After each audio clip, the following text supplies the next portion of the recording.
You are now rocking with the hottest boxing podcast in the land. True Media Boxing Radio with your host, Coach Malachi Williams. True.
For the thousands in attendance and the millions watching around the world, ladies and gentlemen, let's get ready to rumble! Yeah. What's up, family man? It's our boy, Coach Malachi Williams in the building. We back. True Media Boxing Radio. We are back. Back on the scene, man. Another day. Happy Thursday to everybody. We had a really good show yesterday. We'll have another good one today. It's a whole lot of stuff. But this is, man. Oh, bro. Let me I'm gonna be honest with you guys. Once we get to 100, then I'll go ahead and drop the give everybody a round of applause. I'm sitting back here laughing, right? Because, oh my God, bro.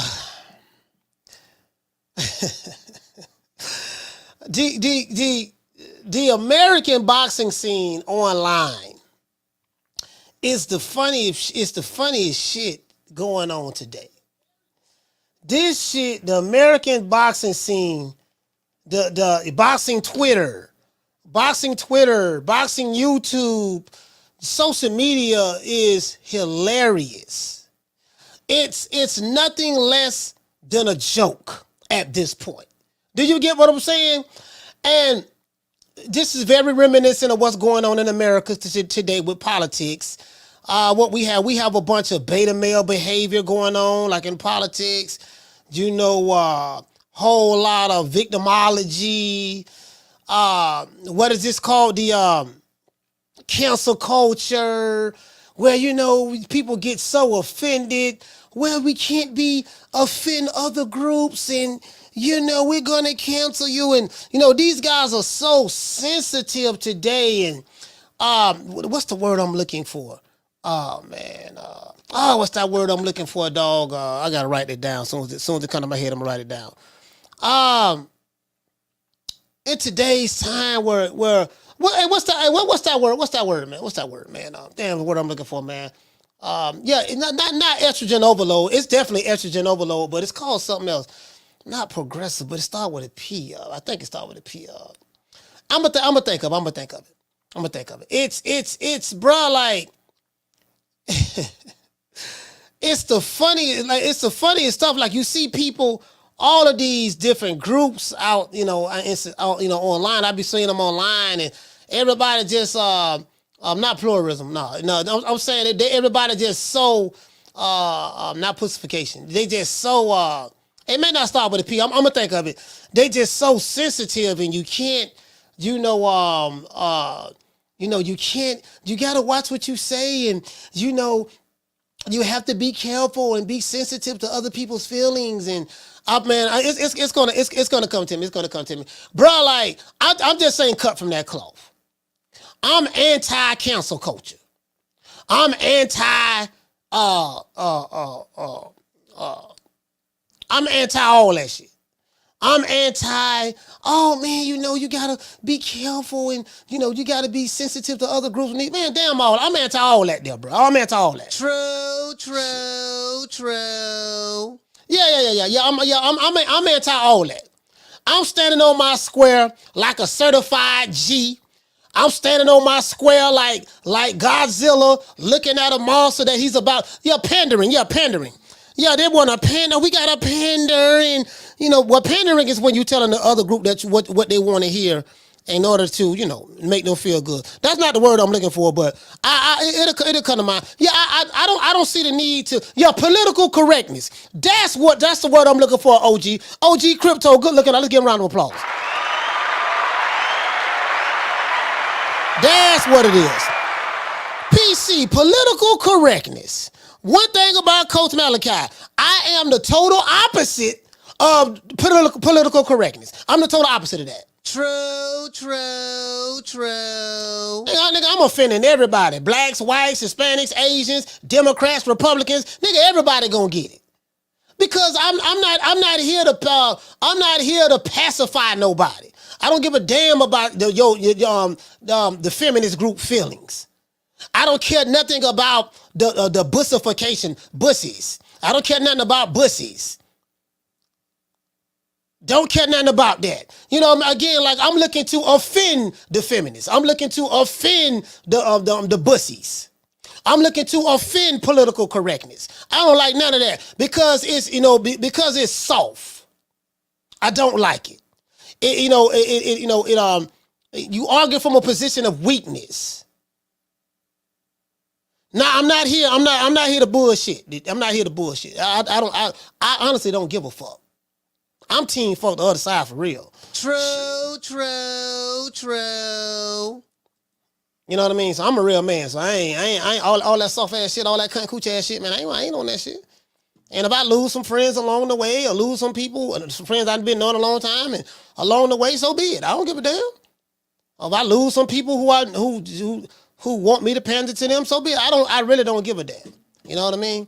I really don't give a damn. If it was up to me, boy, woo, Lord have mercy, I ain't gonna say it. But if it was up to me, boy, I'm trying to tell you, boy, some of you motherfuckers be lined up. Anyway, shout out to Jamario dropping that being a member for 16 months. He said Tank versus Devin in Saudi Arabia. What do you think, Coach? Yeah, I'm gonna talk about that. I'm gonna talk about that. Anyways, let's give everybody a round of applause.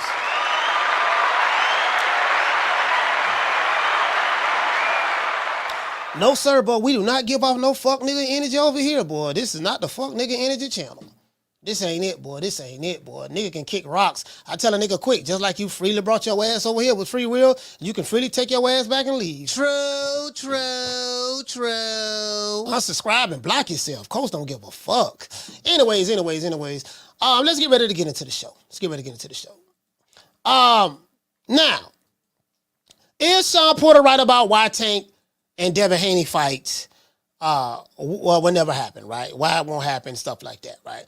Bill Haney is going to be on the show. I'm gonna call him. I'm gonna call Bill Haney up. See, can I catch him? Call him up. See what he has to say. And I'm taking a different approach on this because I'm not looking at it as though to tear down Tank Davis, and I'm not looking at it to big up Devin Haney, right? We know what's going on with social media with the Sheik and all that stuff there. I'm fully aware that Team Haney fans on YouTube and online is going to war, banging on digitally, of course, Tank Davis fans. And I'm fully aware Tank Davis fans is digitally going to war with Devin Haney fans. So I'm fully aware of all of that. I ain't got nothing to do with none of that kitty shit between the two groups. True. 50 years old, dog. I just ain't got time for the kitty shit. I ain't got time for that kitty shit. I'm not even going to entertain that shit. I'm going to just call it the way I see it. You get what I'm saying? I ain't pandering to nobody. Don't give a fuck about pandering. If you subscribe to this channel because you think I'm a pander to your fighter, you need to unsubscribe and leave. We don't need your ass over here. True. You know what I mean? I don't give a fuck. I'm gonna be fair. I don't give a fuck about your fighter like that.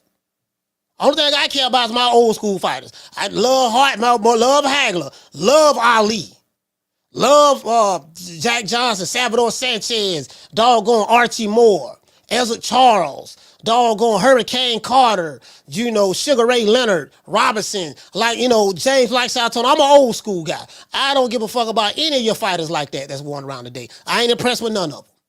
A couple of them I really like, they good, but all the other stuff there, man, it's a different time and a different criteria. I do get what's going on. If you think I'm going to be shaking pom-poms for your fighter, boy, you got a whole other thing coming because I like the sport of boxing. more than I love an individual fighter. We have commandments over here. I live by that shit. And I have a boxing criteria. I love boxing more than I love your favorite YouTube channel. I love boxing more than I love your favorite fighter. I don't give a fuck how many type of skinny jeans he wear, or how many purses he wear, what color his fingernails is, how many Instagram followers he have, how much ice he wears around his neck, how much any of their fathers may go around social media, whether it's Bill or whoever. And I like Bill. I like Bill. Me and Bill cool. I like Bill. But I'm just saying I don't care. I don't care about none of that. All I care about, hey man, when these dudes gonna fight each other? That's all I care about. When they gonna fight each other? I don't care where the fight happened at. It can happen on Saturn. Can I watch it? Will I be able to buy the pay-per-view or whatever? Because you guys know I buy the pay-per-views. I ain't finna be arguing with a nigga 10, 11, 12, 13 hours on live. You know, these emotionally unstable beta males. Mad, yelling, screaming, bitching, moaning, whining, complaining. I ain't gonna do nothing to nobody. You try to convince me digitally of being behind the computer and the microphone how gangster you is. Yeah, nigga, I'm gonna do this, I'm gonna do that. Dude, you said that the 35 people since you've been on YouTube, guess what? You haven't been to jail or doing nothing to nobody. Because if you was really on that, you either be locked up, or you'll be shot up somewhere, dead somewhere. Or you'll be shot up somewhere, somebody's hospital, or you'll be in somebody's graveyard stinking. Stinking. So cut it out. I don't believe you. True. Anyways. Now, in a recent interview on the Porterway Podcast, Shawn Porter explained to Bill Haney why the fighter formerly known as Tank Davis would never fight Devin Haney. Now, this is Shawn Porter's opinion, but he is basing it on facts as it relates to how the business of boxing goes. Dudes online don't know how the business of boxing goes. Only thing you know is how the business of dropping gun emojis go. Only thing you know is how the business of putting on ski masks behind the camera go. Only thing you know is the business of yelling, screaming, throwing a temper tantrum. Grown ass men throwing a temper tantrum. That's the only thing these dudes know. That's the only business they know. Throwing temper tantrums, throwing fits, getting mad, getting angry, crying, falling out on the ground, yelling, screaming, and hollering about what the hell they gonna do, but they ain't did nothing to nobody. True. Anyways, Shawn Porter explained that Devin Haney isn't a part of the plan. I totally agree with that. He isn't a part of the plan of Abdul Wahid's handlers. I 150,000% agree with that. Devin Haney, this is what Shawn Porter said. This is not coach, this is Shawn Porter. I got the video. I will play it. He said Devin Haney showed that he's too strong. You know, he's too big, too fast. And because Haney isn't a part of the plan, Tank's handlers, the fighter formerly known as Tank, his handlers would try to make it very difficult for this fight to be made, if it was up to them, by adding catchweight and weight draining stipulations to discourage someone like Haney for ever wanting that fight. Very similar to what happened with Ryan Garcia. Only thing is, Ryan Garcia agreed to it. I remember watching an interview with Tank. He said, man, he signed off on everything. We were just throwing some ridiculous stuff out there, you know, not thinking that he was going to agree to it. He agreed to everything. Tank was like that. He agreed to everything. True. Shit, we told him we going to have a doggone rehydration clause. Check. He signed off on that. We say, look, we going to fight you out of catch weight? Check. We told him his baby mama got to be 8.5 months pregnant by the time the fight started. Check. We told him his auntie got to be bow-legged. Check. We told him his sister got to know how to do the Mexican electric slide. Check. We told him, goddamn it, his auntie that's 85 years old, she got to know how to do a backflip, you know, off the sidewalk into the swimming pool. Check. He checked off on everything. True. I remember that. You know what I mean? The rest of it was, you know, I remember that. Remember that like it was yesterday. Now, but what he's saying because Haney isn't a part of the plan. And now he has a point as it relates to that. He's not. If you're not a part of the plan, like I got some examples that I'm gonna show you guys. We know how this shit goes, right? We know how this goes, right? Anyways, this is what Shawn Porter said. This Shawn Porter, read my opening statement, right? Tank's handlers would try to make it very difficult by adding catch weights and weight draining stipulations to discourage Haney from ever wanting to fight the fighter formerly known as Tank. Adrian Broner, now this is what he said. He said Adrian Broner did the same thing to me when I fought him. This is Shawn Porter. He said when he fought Adrian Broner, because Adrian Broner was the A side, he had the name. He was 8B, about billions at that time. This is like 2013, 2014. He lost to Marcos Maidana in 2013. Then right after that, they put him in there. He jumped out the frying pan into the fire. I think right after that, he fought Shawn Porter. True. I say, boy, somebody don't love this boy. They don't throw him in there with Shawn Porter. You saw what Shawn Porter did to him. Shawn Porter, man, Lord have mercy. So Shawn Porter said that AB did the same thing to him. He said, this is what he said, right? He said, when I fought AB, he did the same thing. He say, we were supposed to fight at 147 pounds. He say, but AB added a catch weight in the contract to try to make sure that that I was weight drained before the fight. But it didn't work. We know how that turned out. But he said that's how the game goes. That's how the game goes in the sport of boxing. He said he told Tim Tszyu the same thing. I told Tim Tszyu the same thing about Jamel Charlo. I told him that he would never get that fight. Tim wasn't a part of Al Haymon's plan for Jamel. So he was advised to duck him. True. And this is what I tell you guys. You can't get mad at Al Heyman. Everything can be put on Al. Because, some of these fighters, if they going along with it, then it is what it is. It ain't but 2 fighters that I know, 3 fighters that I know that went against the plan at the end. Errol Spence, he finally went against the plan. Said the hell with it, I'm going to make it happen anyways. Against Al, he finally did.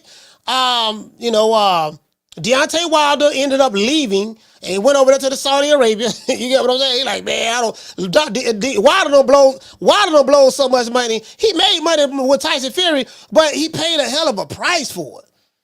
And the money that he made in comparison to what he could have made if he listened to Shelly Finkel. Turn it down $100 million. Turn it down crazy money. You get what I'm saying? Yeah, I'm going to bet on myself. I's a king. And then pandering to these low IQ niggas on YouTube. True. Then pandering to the Shea Butter Laptop Revolutionaries. You see how that worked out. That's our King there. That's our King. King got all the vibranium knocked out of him. Anyways, he said he told Tim Tszyu the same thing. He said that about Jamel Charlo. He told him that he would never get that fight. Guess what? He still ain't getting that fight. True.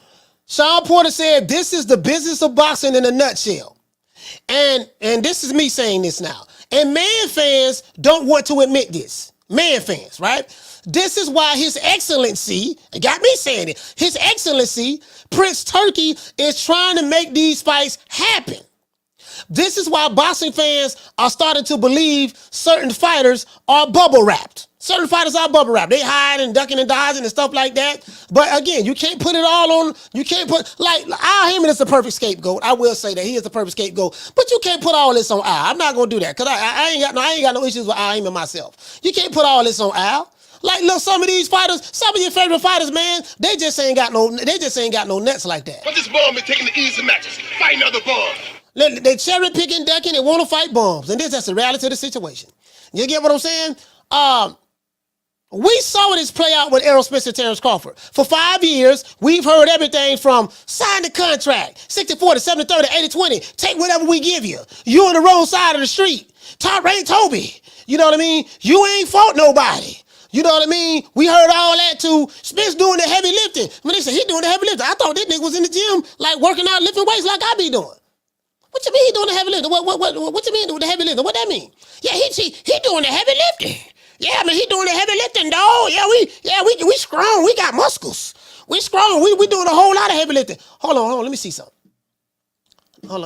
I seen a troll over here yesterday. I seen a troll using one of my moderators' names. Let me see. I seen a troll using one of my moderators' names. Let me see if this is right. Hold on. I don't know. I thought I did. Okay, we'll see. We'll see how that work out. Anyway, let's get back into the show. But we heard all that before. We heard all that before. Niggas be online, just saying all kind of crazy stuff. We got managers, promoters, like dudes. You got dudes with YouTube channels telling subscribers, I'm a lawyer, homie. Homie, I'm a lawyer. Nigga, I'm a manager. Okay, who you manage?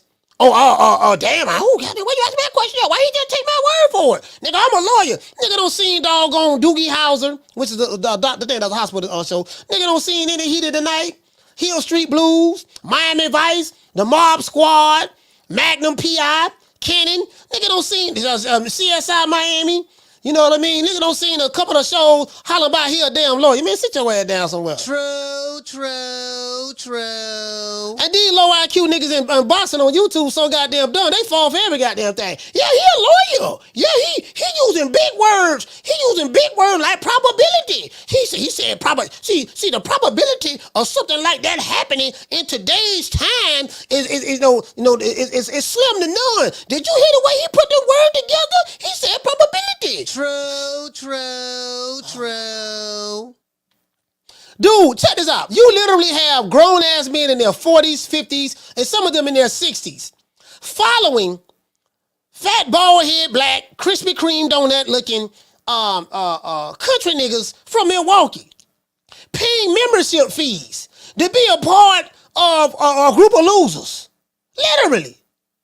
Yep, man, that's our leader. We got to send our membership fees. Like, nigga paying membership fees and every goddamn thing. I said, damn, these nigga paying membership fees? Like, bro, these niggas is slow. And they so emotionally unstable that, you know, when you're threatened, when you threaten their low IQs. Nigga got a low IQ. Nigga got an IQ of 2.5. IQ of 2.5. And they holding on to it for dear life. Holding on like LTD. Holding on. You get what they holding on, right? And as soon as you threaten they little small, feeble-minded brains, they get upset. God damn it. They throw temper tantrums. Anytime you see a grown man yelling and screaming, getting mad, I'm saying all the time, you know, because sometimes you get mad and upset every now and then, right? If you get mad and upset every now and then, that's fine. But goddamn it, why you over here? Goddamn, I'm tired of this shit. Niggas swinging on the doggone screen, watching their favorite fighter, learning boxing move for their favorite fighter. Niggas swinging on the screen doing the windmill. Goddamn it, why are you over here, my nigga? So yelling at the microphone. Goddamn it, tired of you. Why you over here? Why you get what I'm saying? Like, what is wrong with these? These niggas is grown ass men, dog. Grown men, you can't make this up. You can't make this up. All I do, I like to pick at these dudes. I'm not gonna lie. Like, listen, I love picking at these guys for my own personal joy and enjoyment. I do. I just like picking at them, having fun with it. It's funny to me. I like picking them and having fun with it. You get what I'm saying? And it's like, he getting mad. I said, hold on now. Now you know, I ain't gonna ease up on you now. You know I ain't gonna eat. You know, goddamn, I say I'm gonna chill out now. But y'all, boy, I'm just saying, I told y'all I'm gonna chill out, dog. But I'm telling you now, you know me now. I'm down with OPP. True. Ooh, I love fucking with low IQ niggas, boy. Low IQ niggas I love fucking with y'all. I really do love. A low IQ beta male. Oh man, a low IQ beta male who think I should practice political correct politics. Boy, I love messing with low IQ beta males. Boy, I live for that. Boy, that's all I want to do, boy. All I want for Christmas is my 2 front teeth. All I want for Christmas is to make a Wakanda nigga, shea butter laptop revolutionary, and doggone upset. That's all I want to do. True. Pew. Rah! Anyways, we saw this foolishness playing out with doggone Errol Spence. Now, we also heard you on the wrong side of the street. You know what I mean? Now we know the invisible man, Al Heyman, my boss. As I said before, like I said before. Well, I guess I gotta be like everybody else and thank Al Heyman. We gotta thank Al now. Don't nobody thank Al Heyman more than me. Nobody thinks him more than me on YouTube. Anyways, we heard all of this stuff, right? We heard all this stuff. Now we know the Invisible Man was the one that was controlling the narrative through members of Errol Spence's cult. And when that happened, right? Because I told you guys how this shit goes. PBC you had guys who pledged blind loyalty to Al Heyman, a guy who they never seen. And that's why I showed you guys the video of boyfriend, BF, the BF stands for boyfriend of Jabba the Hutt. So boyfriend, I saw you the video. He said, yeah, man, when PBC started, it was for black people. It was for black people. It was supposed to be for us to finally help us get ahead. And I'm like, yeah, what the fuck is this nigga talking about? What? I missed the memo? I wasn't around on YouTube in 2015, but when PBC was formed in 2015, I didn't know nothing about no memo where Al Heyman said, listen guys, I'm Al Heyman. And I'm starting this company because this is for black peoples. And it's our times to come up and come together. And we going to take it to the man. And I want somebody who going to be loyal and pledge allegiance to me. Like these dudes that's made some stuff up in their feeble minds. I'm telling you, that's how slow these niggas are. These niggas is slow. They slower than a turtle with 5 shells on his back, sitting in the middle of the quicksand. True. Anyways. And listen, anyway, so only to find out, guys, that Al never wanted to fight at all. Never wanted that fight, but it happened. You know what I mean? Shout out to Errol Spence for making that happen. And he did everything in his power to prevent the Spence versus Crawford fight from happening. And now we know why. Now, this is the big problem, in my opinion, with American boxing. And this is what killed the sport in America. This is one of the things out of many. Too much witness protection program going on and not enough doing what's best for the sport. As a matter of fact, this would explain why we hardly see a lot of these companies do cross-promotional fights. We hardly see PBC do cross-promotional fights with Top Rank. They do, but, we hardly see it. You know what I mean? And the head-to-head record thus far with Top Rank and PBC, PBC is like 5-28, something like that. So when you got a record of 5-28, goddamn, every time I send my motherfucking fighters over there, we do cross-promotional fight, or I send them over there, they be getting the brakes beat off of them. So, we gotta protect our fighters, keep them on our side. And I understand that. I get that. I do get that. Now we left with man fans of YouTube channels. This is what we left with now. Man fans of YouTube channels. And their beta male subscribers arguing all day about contracts, clout, social media followers, skinny jeans, ice, and jewelry. True. Yelling, screaming, threatening, bitching, moaning, complaining. Yelling, screaming, bitching, moaning, and complaining. That's all we got from these dudes. That's why I like a lot of the women. I like a lot of the women male boxing subscribers. The men are some of the I think it's disrespect for me. It's disrespecting men for me to even call these dudes men. They like goddamn children. Like, you can't make this shit up. Anyways. We also heard that I saw the video of Prince Turkey saying that, hey man, he reaching out to Al Heyman. Go tell him that I want to make this fight happen with Devin Haney and Shakur Stevens. Devin Haney and Tank Davis. She said that, right? I seriously doubt he hear anything from Al. He ain't gonna hear nothing from Al Heyman. I could damn near guarantee you that. You know what I mean? Because that's not gonna happen. Al is not gonna do like Frank Warren and Bob Arum and Frank Warren, Bob Arum, and Eddie Hearn is doing. He's not gonna do that. He's gonna stay on his own island. That's what it's gonna be. And I get it. I do get it. You get what I'm saying? So now, as I said before, and the reason why I don't think that this fight between Haney and Tank will happen, I'm gonna tell you why I don't think it happened. Because if Errol Spence and Terrence Crawford fight is any indication of what is to come, then Shawn Porter makes a valid point. I'm gonna let you guys hear the video. Shawn understands the PBC's business model better than anyone. It ain't nobody in this chat, nobody that got a YouTube channel that's pro whatever fighter you want to be, that understand the business of the PBC more than Shawn Porter. How do I know? Because Shawn Porter and his dad has looked over several PBC contracts. They've had several fights. They know Al Heyman personally. They know the game. They know how it goes. So unless a nigga in the chat or someone else trying to know something more than what Shawn Porter know, then so be it. I'm saying as it relates to the business, how the business goes. Shawn Porter was the type of guy, he never ruffled any feathers. He always fought for less money. And he always is doing what he's told.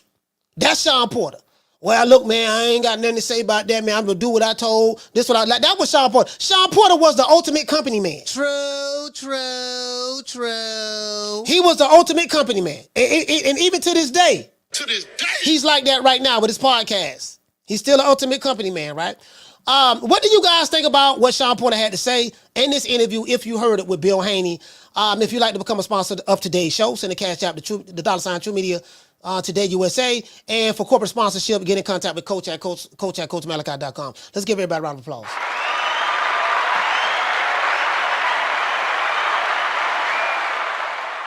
Bro, I'm even seeing, I'm on Twitter, right? I'm on Twitter. Was it on Twitter?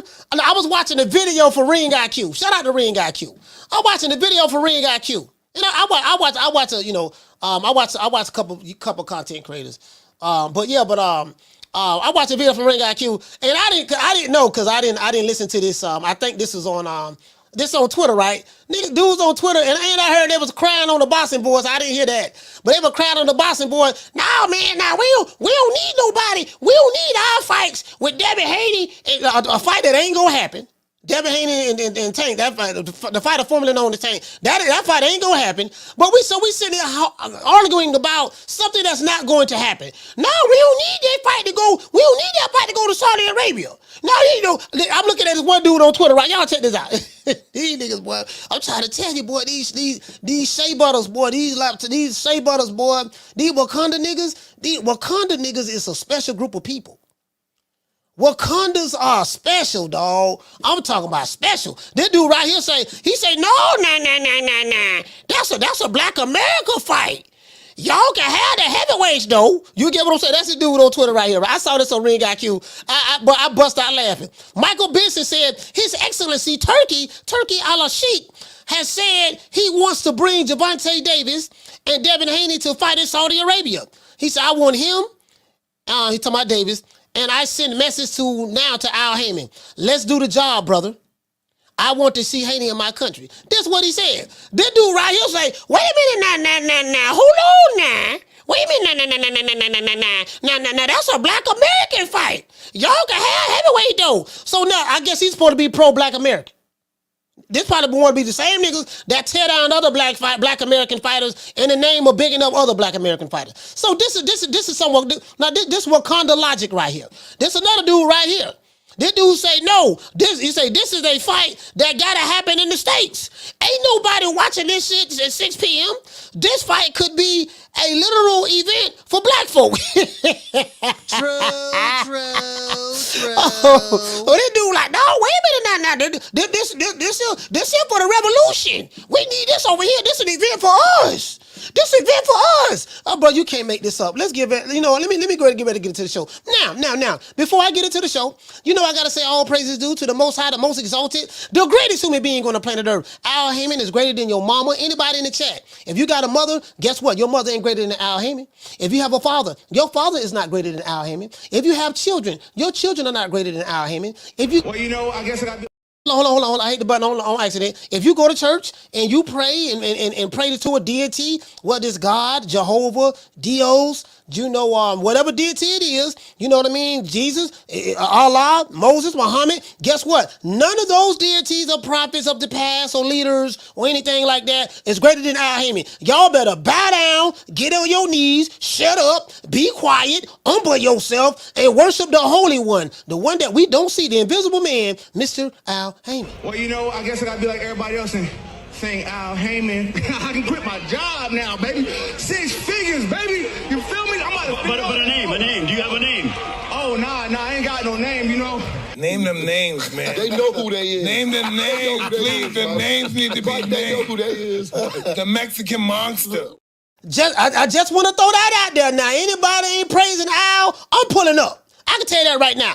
Listen, anybody that don't praise Al on this show, I'm pulling up, drop the addy. What I'm going to do, I'm going to spend my hard-earned money, get on a plane, come to your house, get shot up, and have my people take me back so they can come to my funeral. True.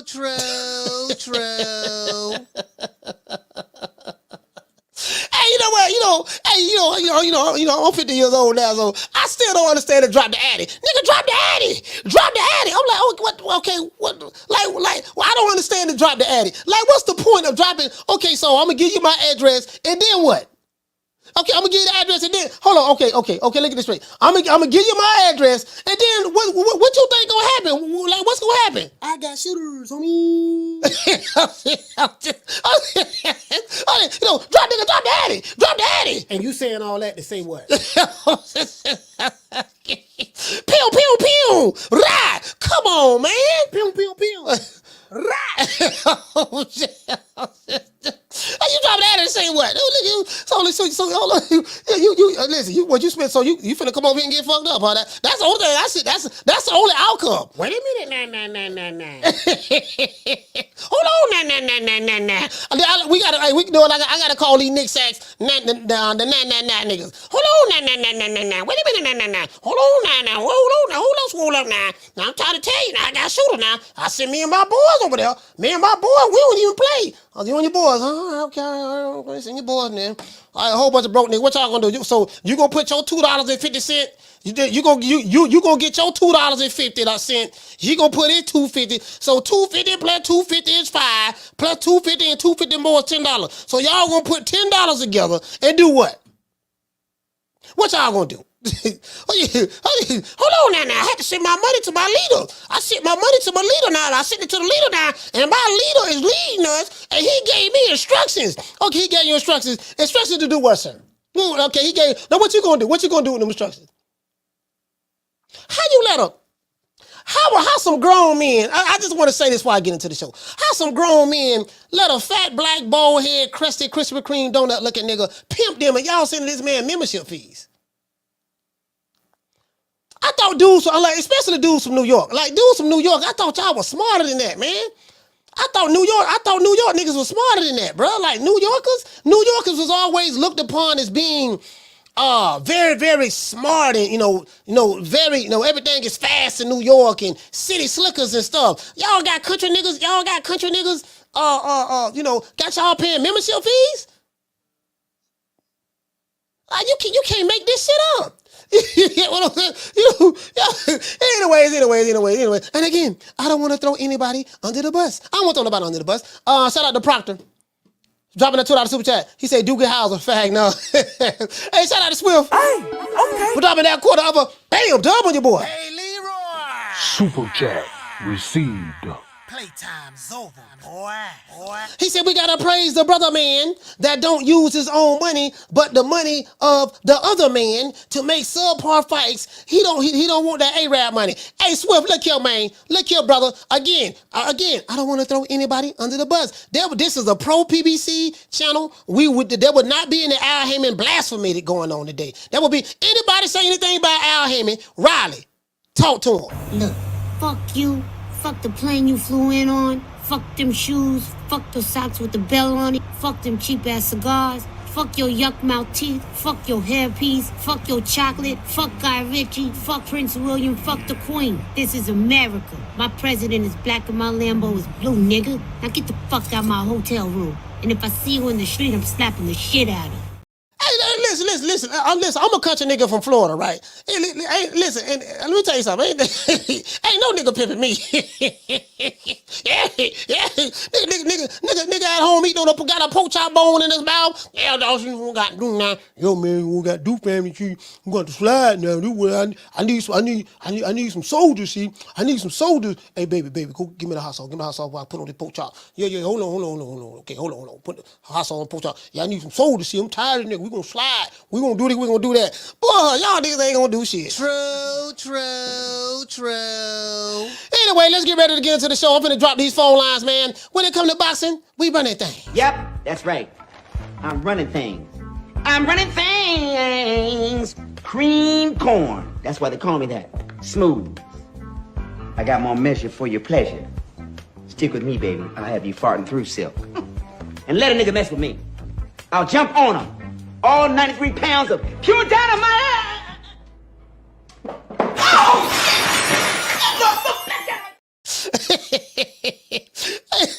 Shit right here. What? Oh, boy. Oh, my God. I'm trying to be good. I swear I'm trying to be good. It's so, bro, I ain't gonna lie to you, bro. I ain't gonna make it out of January. I can tell you that right now. I ain't gonna make it out of January, bro. I am not gonna make it out of January. I'm trying to turn over a new leaf, bro. But it's so hard to say goodbye to my old ways. So hard to say goodbye to my old ways, you know what I mean? I said I'm gonna turn over a new leaf, but these was kind of niggas keep messing with me.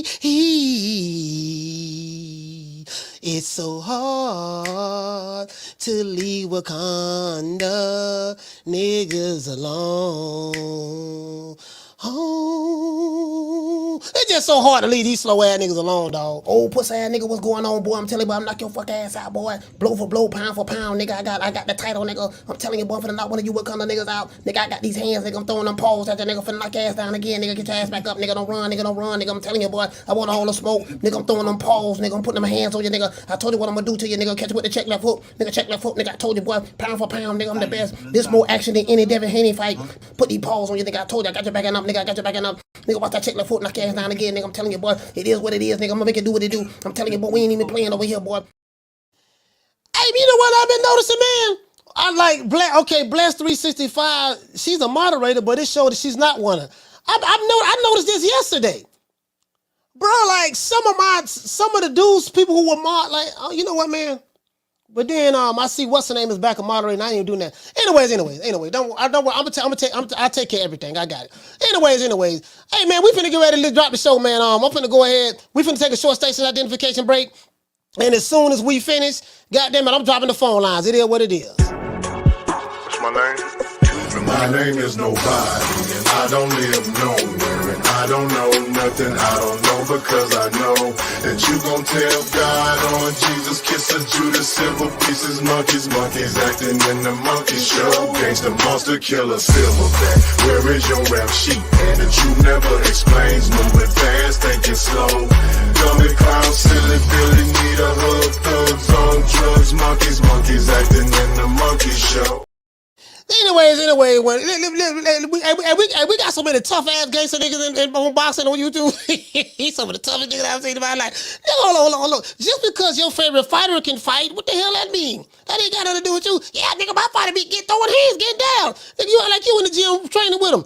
Anyways, this is what Shawn Porter said. This is a soundbite, of course. I will. I told Tim Zoo when he came on the show, I said, you're not going to get a fight with Jamel Charlo. I said, just let that go. That fight's not going to happen because I know that he don't want that night. Same thing with Tank. All respect to Tank and his people, and they already know I love them, but they're not coming up to 140 to fight you. You Devin Haney showed himself to be too strong, too fast, too big, too everything. They'll do the catchweight. They'll try to bring you that 137 and try to pull you down, pull as much out of you as they can. Adrian Broner did that when I fought him. We were supposed to fight 147. He made the. So hold on. When I fought him, we were supposed to fight 147. He made the contract weight at 144, just to try to pull something out of me. This is what the business is. If you're not a part of the plan, what do we put in place so that you never get to become a part of the plan? Devin Haney ain't a part of the plan. Not at 135 and not at 140. So this is the interview what Bill Haney did on the Porterway Podcast, right? Now, before any Tank fans jump out the window, he's right. Now, he's right about if you're not a part of the plan. Remember now, he's speaking from a perspective of he knows Al Heyman very, very well. He know how he's a fighter over there.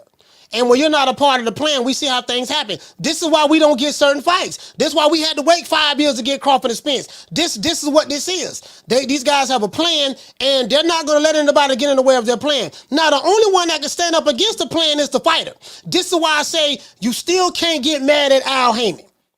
Unless you got one of those open-ended contracts like Michael Zarafa have or whatever, that's something different. If you got an open-ended contract, so be it. But I'm saying, but if you have a contract to where, look, I own your black ass nigga. If you got one of them, I own your black ass nigga contracts, meaning you can't do a motherfucking thing unless I say so, then you stuck like Chuck. But if you in one of those contracts to where you can maneuver how you want to maneuver and you still choosing to stay behind the plan, then guess what? You can't get mad at Al no more.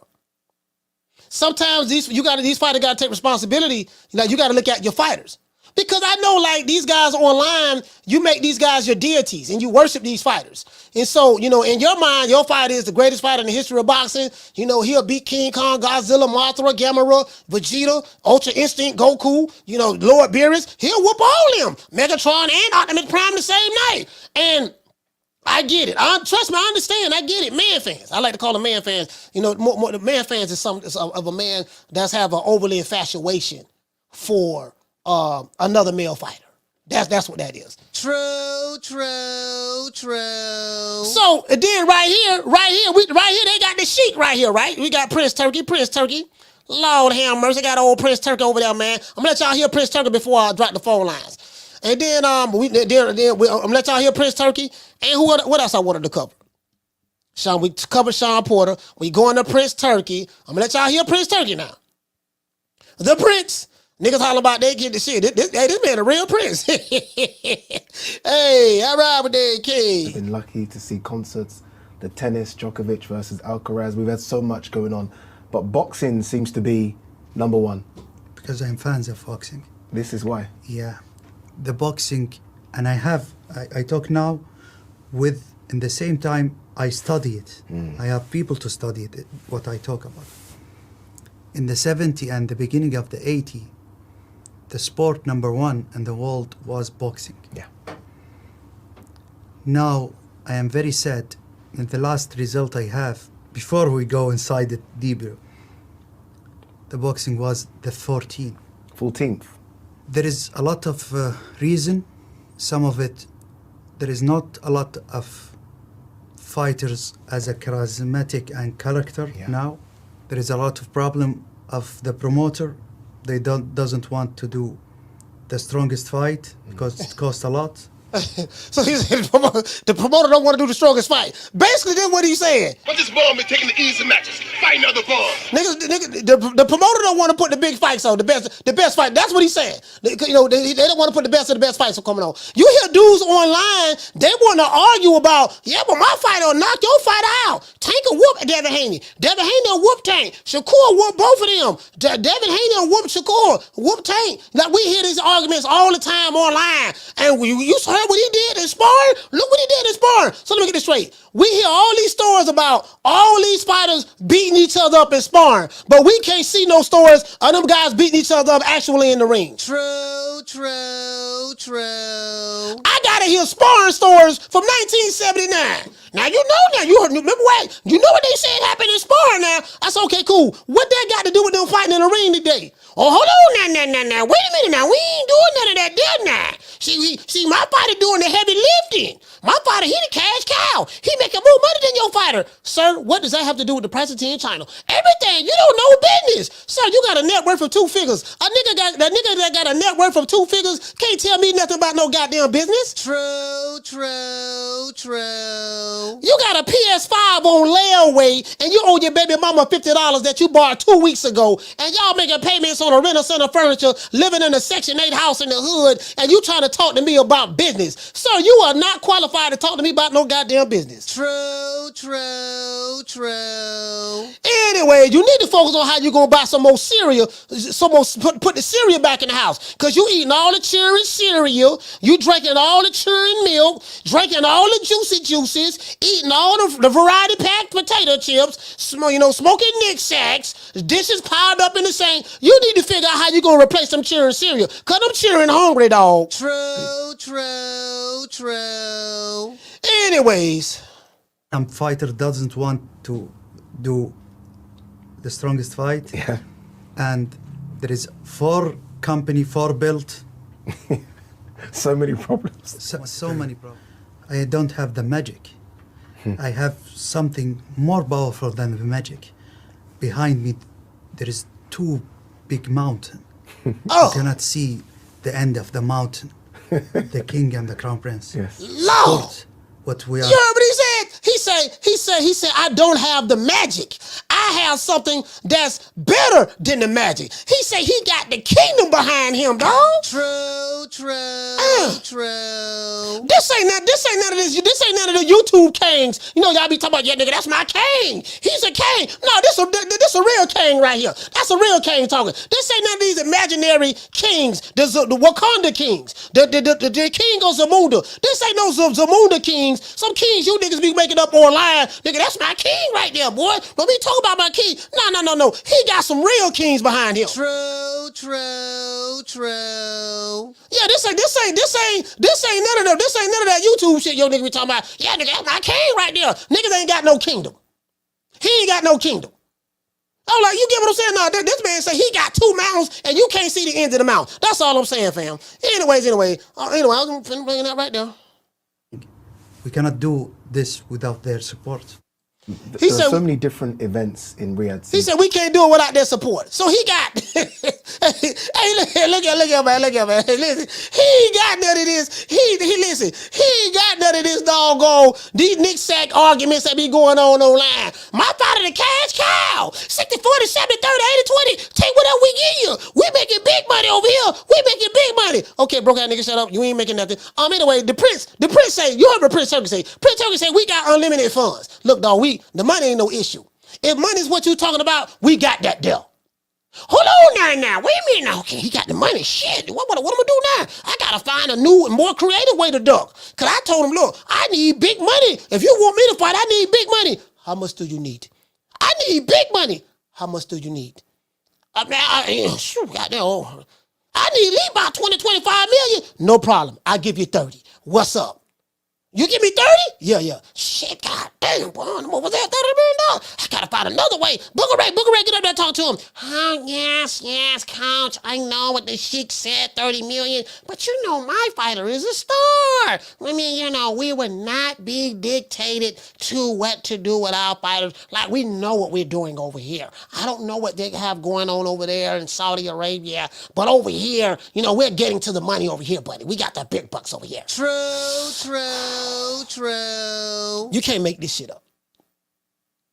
I'm gonna be sitting back arguing. I'm gonna be sitting back arguing with some slow Nick Sacks ass niggas all goddamn day. What am I arguing with these niggas for? There's no need for me to argue. That it belittles me. My intelligence will get low just by arguing with these dudes. You wanna argue? I can't argue with you. You mad? Look at you. You mad? I don't get paid to argue with you. Who is you? You ain't nobody. Now I'm hearing. I was listening to my brother Reggie Owens earlier today. I am hearing that people, pro Devin Haney YouTube channels, are saying that Devin Haney Tank Davis is ducking Devin Haney. Yeah, he ducking. See, the prince said the prince put out the money, and he turned it down big money. He turned it down 40 million. This and that. And I'm like, so apparently, this how fights get made. A guy does an interview, says he wants to put a fight together with Tank and Devin Haney. They just talking. No contracts, no communication, nothing. They just talk. You heard what he said? The next day, niggas dropping videos talking about, yeah, man, Tank ducking. He ducking. I'm like, dude, what is he ducking?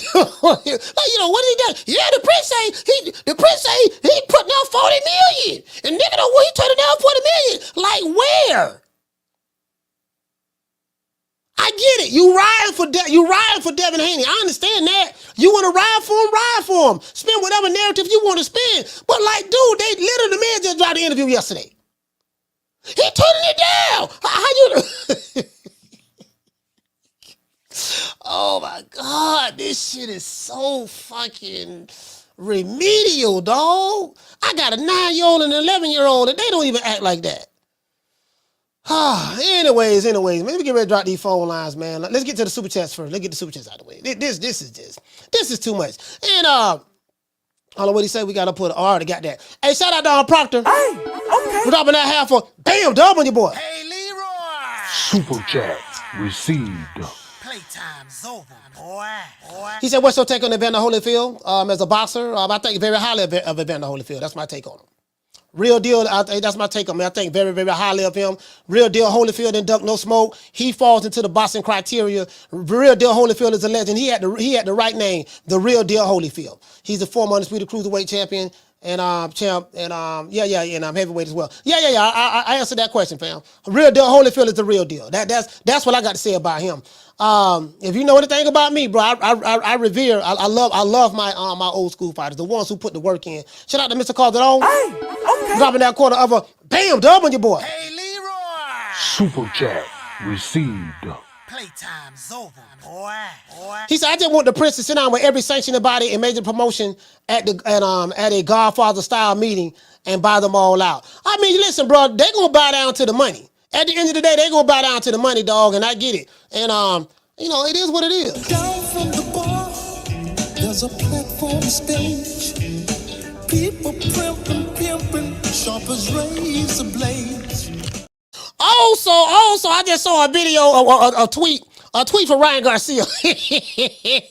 Oh, Ryan. He went from, hey, I want to fight Devin Haney, to I changed my mind. Me and Rolly Romero fighting next, to Oscar say, hold up, swole up. You finna fight doggone, what is it, Jose Ramirez? You finna fight Ramirez. To now, Ryan is saying, no, I'm not fighting Ramirez. That's not happening. So who you fighting then? True.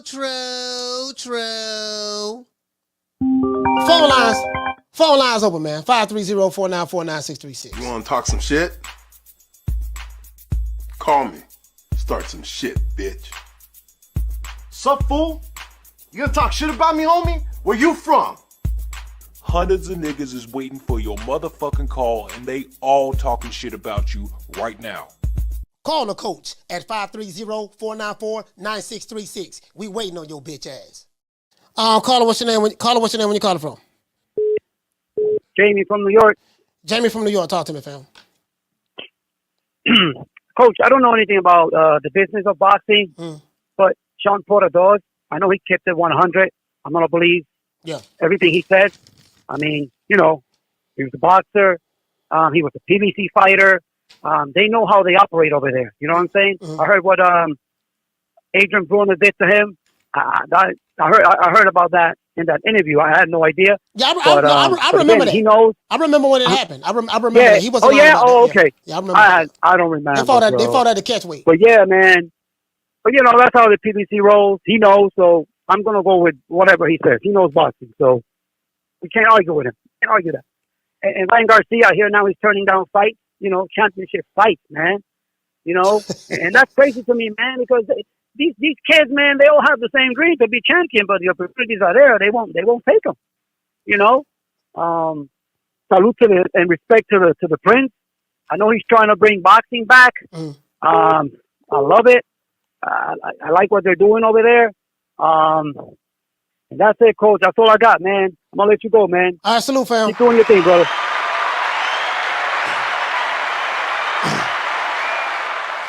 Yeah, you know, I mean, it is what it is, man. It is what it is, man. Like, I'm gonna get an opportunity to interview some of these dudes when I go to the fight. In February next month. When I go to the Teofimo fight, I'm gonna get a chance to interview some of these dudes. Some of them may interview with me. Some of them may not. I mean, yeah, you guys know me. I don't give a fuck. Coach Mellon, I'm from West Tampa, Florida. Dog. We don't kiss no niggas' ass. We do not kiss no niggas' ass. Cause some of these fighters can be some very, very sensitive beta males, and you know, and hey man, if you ain't repping for me like I feel like you should, I ain't getting no interview, nigga. I don't give a fuck. Shit, I don't give a fuck. Shit, you ain't hurt my motherfucking feelings, nigga. Shit, it's more people know me than they know you any motherfucking way. Caller, what's your name when you calling from? Man, you already know. It's inevitable. It's D-Block, D-Count, D-City, D-Ville, Baltimore. D-Block, talk to me, fam. Man, that's what we talking about, man. I think somebody gave you that, idea or like put that information right there, Coach, that somebody put, let's put all the promoters, let's put everybody in the table, man. And let's let Saudi take over. I'm done with this shit. I've been with boxing all my life, man. I love it. I need it. Every day I see my history of Muhammad Ali fighting Joe Frazier, man. I see my videos every day I can, Coach. I mean, I love boxing. And we need this, man. We need somebody, like we always say, how come boxing doesn't have a UFC? How come we can't have it? We were so close to getting the PBC to join the zone. If they would have just said, okay, look, we got to do this. Man, it's just too much, man. It's too much. We need somebody with leadership skills and two big mountains behind them, full of goals, where who can say no to that? The only people that can say no to that is, of course, Ellaby, of course, Floyd, of course, Mr. Al Heyman. They're unmovable, Coach. I don't understand this, man. There's even people talking about they don't want to see Tank Davis versus Haney in Saudi Arabia. It's gonna fuck up their daytime. It's gonna fuck up because they want to see it at night. I mean, shit. If you a real boxing fan, you got to see the fight wherever it's at. What you got to say with that, Coach? I mean, for me, this is a flawed argument and it's very, very easy to dispel. If Devin Haney and Tank is the fight that everybody wants to see, but yet, the fight is not happening and it's not going to happen. You're trying to tell me instead of saying, hey, there's an opportunity for this fight to happen in another country where both fighters gonna make a boatload of money. You saying, no, man, I don't want to see it happen over there. It need to happen over here. Guess what? It's not happening over here. That's the problem. So, no, it need to be over here for us. Nigga, and guess what? The dudes who on Twitter talking, these some young broke niggas who ain't got no goddamn money. Dude, like, boxing don't care nothing about what some Nick Sachs say on Twitter or on YouTube. Yeah. The Nick Sachs ain't buying nothing. Only thing the Nick Sachs doing, D-Block, is yelling, screaming, throwing temper tantrums, and sending gun emojis. That's all they doing, dog. The Nick Sachs don't move the needle. Don't nobody care about what you like. Yeah, we don't like that. We don't want to see it over there. Nigga, so what? Who cares what you like? You ain't nobody. Anyways, I'm gonna let you wrap it up. Go ahead. Coach, thank you so much, man. I'm gonna keep it like this. That's all we need, man. We gotta keep on pushing this, and we gotta keep on looking at it like this, man. Baltimore finest. You know I got nothing but respect for you, Baltimore. I've been telling you to stand up. I've been telling you to rise up from Mr. Tank Davis, Wahid, whatever you want to call him, for respect. Yeah, we know Calvin Ford ain't in the corner right now, but we got to keep it like this and keep it real. If your man is the face of boxing, if your man wants to be what he wants to be, 30 years old, make the fight happen. D-Block, D-Town, D-City, D-Ville, Baltimore, stand up. Hold on, I gotta call Bill. I gotta call Bill. Let me call Bill right quick. And this is the thing too, right? We don't know what Abdul Wahid's contract situation like. He may be in a situation where it's like Michael Zarafa. Well, he might have one of them open-ended contract with Luke, man. He you know what I mean? So I don't know, but I can't sit back and say he ducking anybody or whatever. They just had an interview They just had an interview yesterday that was released. So let this see how it plays out. And then you got to understand Abdul Wahid is on probation. He's on probation too. You get what I'm saying? So he is on probation. So you got to take that into consideration. This is the last call before I call Bill. Caller, what's your name? Where you calling from? It's Curtis from Long Beach. Curtis from Long Beach, talk to me. And I pretty much gave up on that fight, man. We're not going to see that fight. You know what I'm saying? Like, I started, really paying attention to the way Tank moved and the way his team moved and the things that they say. That fight is not happening, man. They've had many opportunities to make that fight many different ways. When they was complaining that Devin Haney made too much money, saying that he make $3-4 million a fight. Eddie Hearn said, fine, I'll pay my fighter. And you ain't got to worry about that. You know what I'm saying? They still didn't make it. You know what I mean? And now the Sheik is offering to pay for it. It's still not getting done. People now saying that they won't travel to Saudi Arabia. Like, you wasn't going to go to the fight if it was out here in America. Like, the ticket prices is like 4 times the amount of what it is in Saudi Arabia. So I don't know why you complaining about that. You was going to watch it from your living room anyways. So on the fire that fight's stick. not getting done. On the fire stick, yeah. That fight's not getting done, man. Like, it's a sad situation. And then when you look at Tank's resume, he's only fought the other fighter that didn't want to fight the other fighters, and Ryan Garcia, because Ryan Garcia was doing the same thing as him. I don't want to fight Lomachenko. I don't want to fight Haney. I don't want to fight Teofimo. I want to fight Tank. And then Tank didn't really want to fight Ryan, but since Ryan, accepted all them demands, he fought him. You know what I'm saying? So these dudes don't want to fight each other, man. I think the super fight that we will see is going to be Haney and Shakur down the line, but I don't think y'all going to see Tank fight anybody. You know what I'm saying? And if y'all do, it's going to be the amount that they pay Tank is probably going to be something ridiculous. You know what I'm saying? I just don't have no faith in that dude fighting anybody without any of those rehydration and other shit that's going to fuck up the fight, man. So I don't see it, and I ain't got too much faith in that dude, man. So I think we need to just move on from that situation. Yeah, I mean, the thing is, I'm not even talking about Devin Haney and Tank fighting each other, to be fair. I'm just addressing what Shawn Porter is saying, why that fight won't happen. Shawn Porter is saying because the business of boxing, Devin Haney is not a part of the plans. He's not a part of the equation. So he's basically saying this is why it won't happen. And a Nick Sack on YouTube cannot argue with Shawn Porter because again, these niggas never met Al Heyman. They don't know what he look like, don't know what he sound like. The only way they know what Al look like is some old pictures. They can't tell you what he look like in 2024. They ain't got his phone number. Shawn has dealt business with him, all that stuff. So if there's anybody that I'm going to believe, it's going to be him. Because he know that business structure, he know that model, and he's right. And he's right, doggone. If you're not a part of the plans, they're going to avoid you like the plague. We saw what happened with Spence and Crawford for 5 years. I mean, Spence said it. Spence said it live. He interview. What I mean? He said, Al said you wasn't in the plan. Yeah, Al said he wasn't in the plans. He told him that. He told him that. He told him that. Right there. He told him. He said, man, so, yeah, he told him. He said, man, nah. He said, I'm gonna fight. He said, I'm gonna fight Keith. He said, I'm gonna fight Keith Thurman. Then I'm gonna fight Shawn Porter, Mikey, then Danny. He say, and then Crawford was like, he ain't say nothing about. He ain't mention my name. He say, nah. He ain't mention your name. You ain't a part of the plans. That's what he told him that. So that's not defecating on Al Heyman. That's the truth. Errol Spence said it. Shawn Porter said the same thing Errol Spence said. That's what it is. Everybody say call Al. So that's what it is. Yeah. And then look at the facts, man. These dudes was in the division together for 4 years. Yeah. 4 years, and they didn't fight.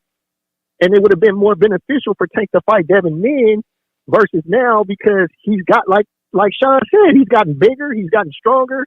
His skill set is a lot better. He's faced better competition with Lomachenko. Like, he done learned some shit. So it's not a good fight now. You know what I'm saying? Like, he a tougher fight. Like, and taking your words, remember, when he first talked about Regis, you said you picked Regis by homicide. Look what Devin did to him. Yeah, look what Devin did. Yeah. That's what did.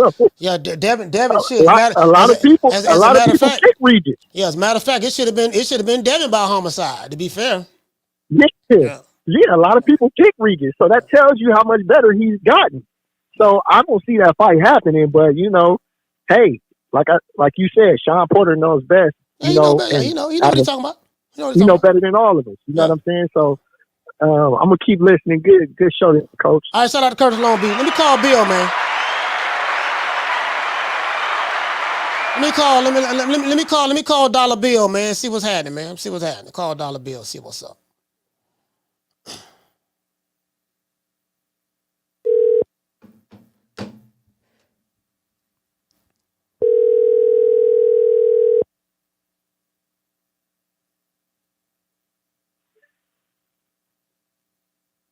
Malachi.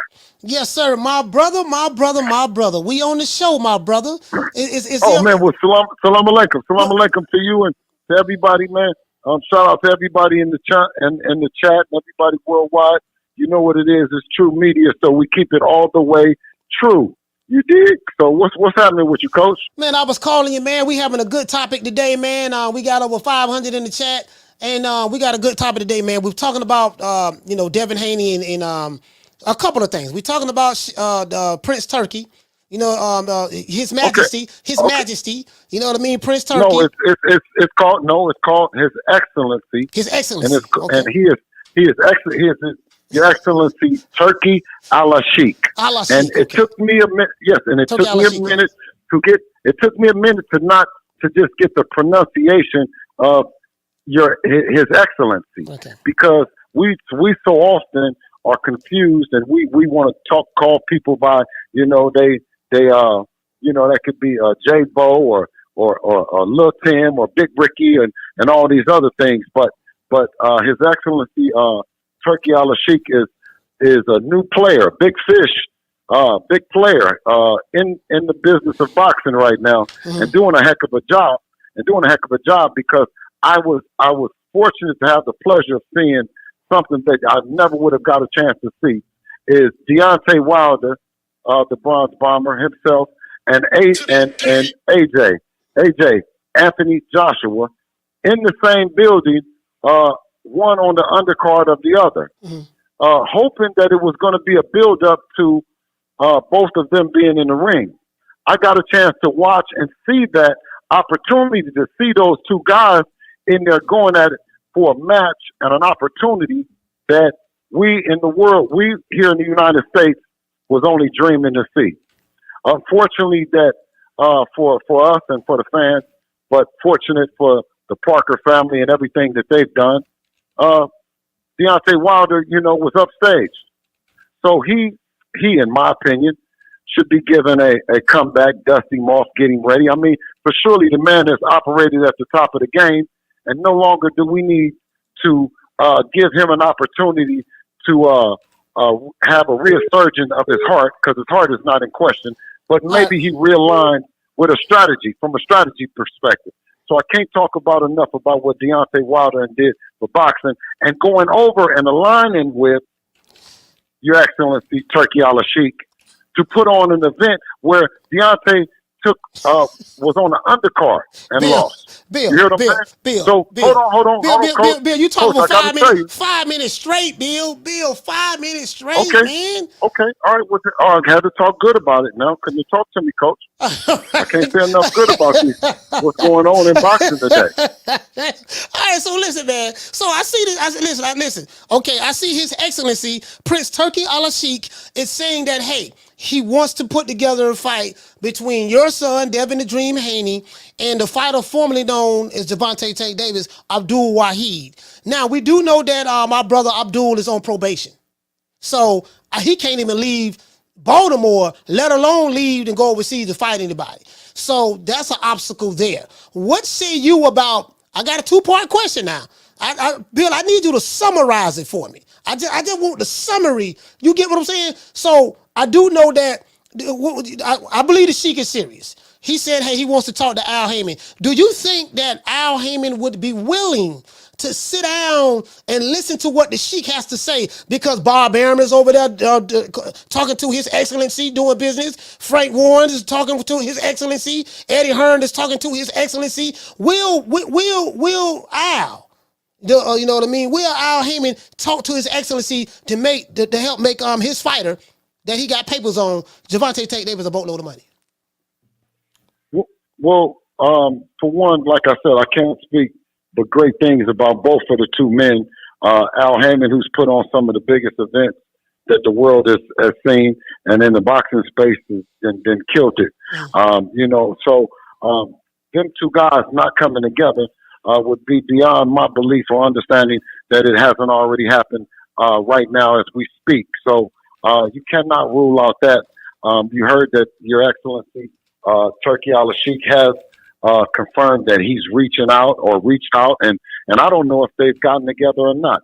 But I think that it's a wonderful, wonderful day for boxing, and boxing to be pushing forward, that you have a heavyweight, big wig to come in like that to help push it forward, man. That's what I think. And as far as it being an opportunity for Devin, and Tank, whether that being an opportunity there, or Devin, of course, like he said, he's been in the division for numerous years, calling for that fight. And what a great opportunity that would be for right here for the fans as well. So that represents to me Devin being the face of the sport, being able to go to make it a global sport, or do it right here in the United States, and the place that Gervonta Davis might pick, because truly the earth is Devin's turf, and that's what we represent. And so, it's not no place that we won't do the fight at, Coach Malachi. Nowhere. So I want you. I don't know if you know this, but I'm pretty sure you do, because you keep a pulse on what's going on social media. There's currently a civil war going on online, a war with your son, fans of your son, and fans of Abdul Wahid, our brother, and they're going at it. So, one side say the other side ducking this and that. Do you feel deep down in your heart that Abdul Wahid is ducking Devin the Dream Haney? I'm consistent with what I've said all along, and it didn't take to get here, is that Devin is the best, right? And they're playing some other game. You know what I mean? And whatever that game that they play for the fans, and the fans and like that, we think they have great fans. We think that he has loyal fans. Is that a yes or a no? Huh? Is that a yes or a no? like you said, it's a two-part question when you talk about involving the fans and what he stands for. I think that Gervonta Davis has ducked Devin for a long time, right? Not just right now. I think he has ducked, and I think a lot of that team over there has ducked the opportunity. They had put false narratives and stuff, and you know what? They put so much shit on there for Devin to do, and he's done in such a young age. He's not just Tank just didn't duck him, but he gave him the blueprint to be the face of the sport. By what? Listen, when he ducked Lomachenko, he didn't just duck; he ducked the opportunity, and I mean with Tank ducked the opportunity to be the face of the sport by beating Lomachenko. Devin got Lomachenko up off of Tank and beat him. Regis Prograis wanted to do the same thing. He went up and got a secondary belt instead of getting a belt at 140. Devin wouldn't did that. I'm saying it's just bigger than him not wanting to fight Devin at this point in time. So, Bill, what's so frustrating to me is this here, right? Right now, Devin Haney, we saw that Bob Arum, Top Rank, they signed Sandor Martin. Now, I'm hearing through the grapevine that, hey, Sandor Martin was signed specifically for the purposes, hey, they finna go ahead and apply some pressure to make your son fight to beat Armando. You know what I mean? What say you about that? Right, absolutely.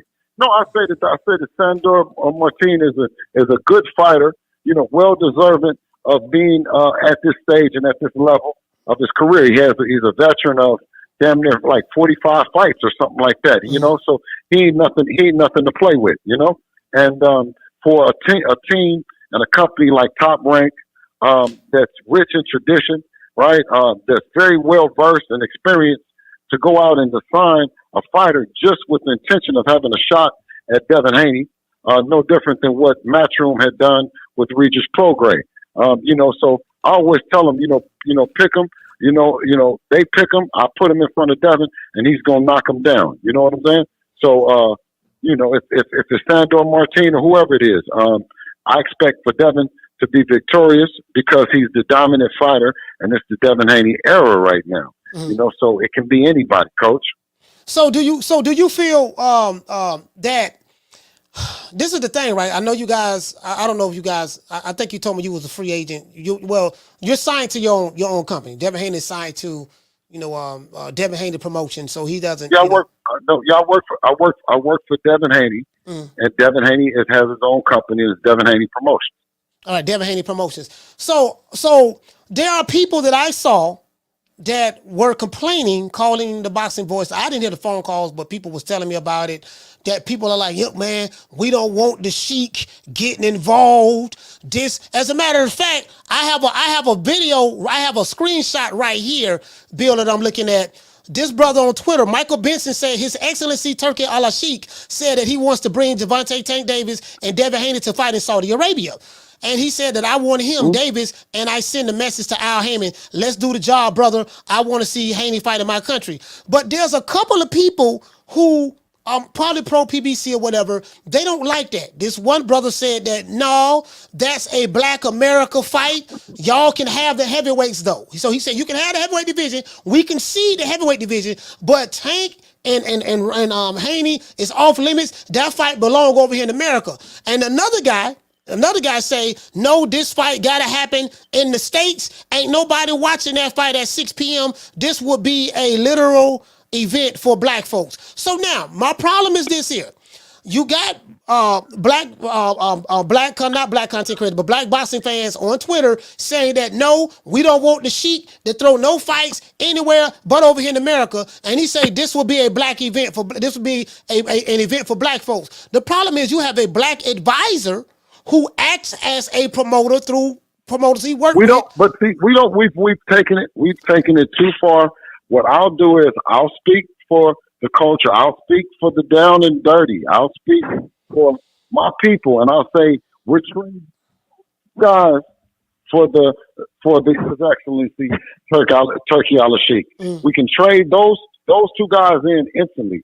They're no longer part of it. They don't even represent. Listen, sometimes when you say, and I don't say block people, but I definitely say those two, we disregard that. That doesn't make any sense. Because when you talk about, listen, when you said over here or over there, it sounds like a little bit of gangbanging, because over here and over there does not represent world champion. You didn't say that a United States. Oh, it's supposed to be over here because it's a United States thing. Yeah, he might be a fuck. Cause I don't want to miss my point. What I'm saying is, this is what these guys are talking about. The issue was this here: if the black advisor or whoever don't want to make this fight happen in America for the culture, then why should someone have a problem with someone else that's not a part of the culture making that fight happen? All I care about is seeing the fight. Boxing is a global sport. It's not a California sport. It's not a Florida sport. It's not a Baltimore, Maryland sport. Not a Las Vegas, Nevada sport. Boxing is a global sport. It's worldwide. So if that fight happens, I just want to see it. And if the Sheik can make it happen, if Bill Haney can make it happen, if Al Haney can make it happen, that's all I care about. I don't care who make it happen. I just want to see the fight. Okay, well, one thing for certain and two things for sure. I've watched your channel grow, and whether or not they know that you are a superstar, but you everyday folk and you everyday people. That's why I answered the phone call to you, whether you're on the air or off the air. This could have been an on the air conversation or off the air conversation. You know, when you talk about our story and what we do and what we represent, being for the people and being able to make these fights. When I came out and said that we have an opportunity for Gervonta Davis, everybody told me that I'm a fool and I can't, and you can't bring nothing to Gervonta Davis, and you can't hide you out the audacity, and you say A side and you say all this and that, right? And I'm just old country nigga, right? But then when you have your excellency, you know, man of definitely of substance, character, and with extremely long track record, right? Everyone jumps in line and says, you know what? Then this is an opportunity for two extremely talented kids to maybe make something happen, and no one has any disrespect. So I'm of the mindset that it's still pushing boxing forward, because now we're back at the table where two fighters can decide that their destiny. And it's too long that we as a people have worked to become champions, to have sanctioned bodies to become champions, to have opportunities to become champions, to have opportunities to have events, to go back to the horse and buggy days, that we're not able to monetize and do these things, man, that we start out doing would be a travesty, man, to the culture. If it's not interpreted that we can do it, bro. I'm not over here just talking just to be talking. I have kids that do tennis and everything else. If I needed help in life, I need help right now inspiring them to be tennis players like their brother is a boxer. So I'm not going to waste any energy with no lies or misconstrue the people in any way. If we had to put in some work, then we would be continuing to put in the work. You see, we did 17 years of it.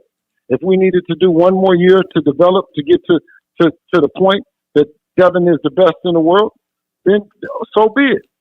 Or challenge to be the best in the world, so be it. If it was, if we had to do it at 15 and what's name, but I'm saying, now, if you don't think it what it is, then somebody step up. But let's not crucify people that are coming to the sport and saying, we want to push this sport forward. We want to make it great. We want to make it better. That's why I said that I was going to pop out today. You know what? I do agree with that. We can't have it both ways. We can't say, hey, we want to see the best fights, and then complain when we don't get the best fights. But then when someone steps up and say, hey, I have the money to make everybody happy, let's put this fight together, and then say, but no, we don't want the fight to be over there because we don't like. For me, I'm just saying for me, Bill. Now, you are a little bit more diplomatic than I am. I'm a little bit more brash. I'm like, over here, what I see on social media, because I do this shit every day, it seems like a lot of these man fans or these fighters, they seem like that They just, all they want to do is whine, bitch, moan, and complain all the time. Whine, bitch, moan, and complain. I'm with my fighter. You know, my fighter got ice. He got money. He rich. But this nigga still broke at his baby mama house sitting on the rental center furniture smoking a Nick sack of Reggie. So with this, these are the type of dudes that we see. This is what I'm saying. Bill Haney's not saying this. So if anybody fit that description, don't attack Bill. You can attack me. Phone lines will be open, 530-494-9636. You can call me and say whatever the hell you want to say. But this is what I'm saying. These niggas always whining, bitching, moaning, and complaining about everything. And all I'm saying, I just want to see the fight, dog. I don't care who you think gonna win, but if the Sheik can put this fight on, you can't rule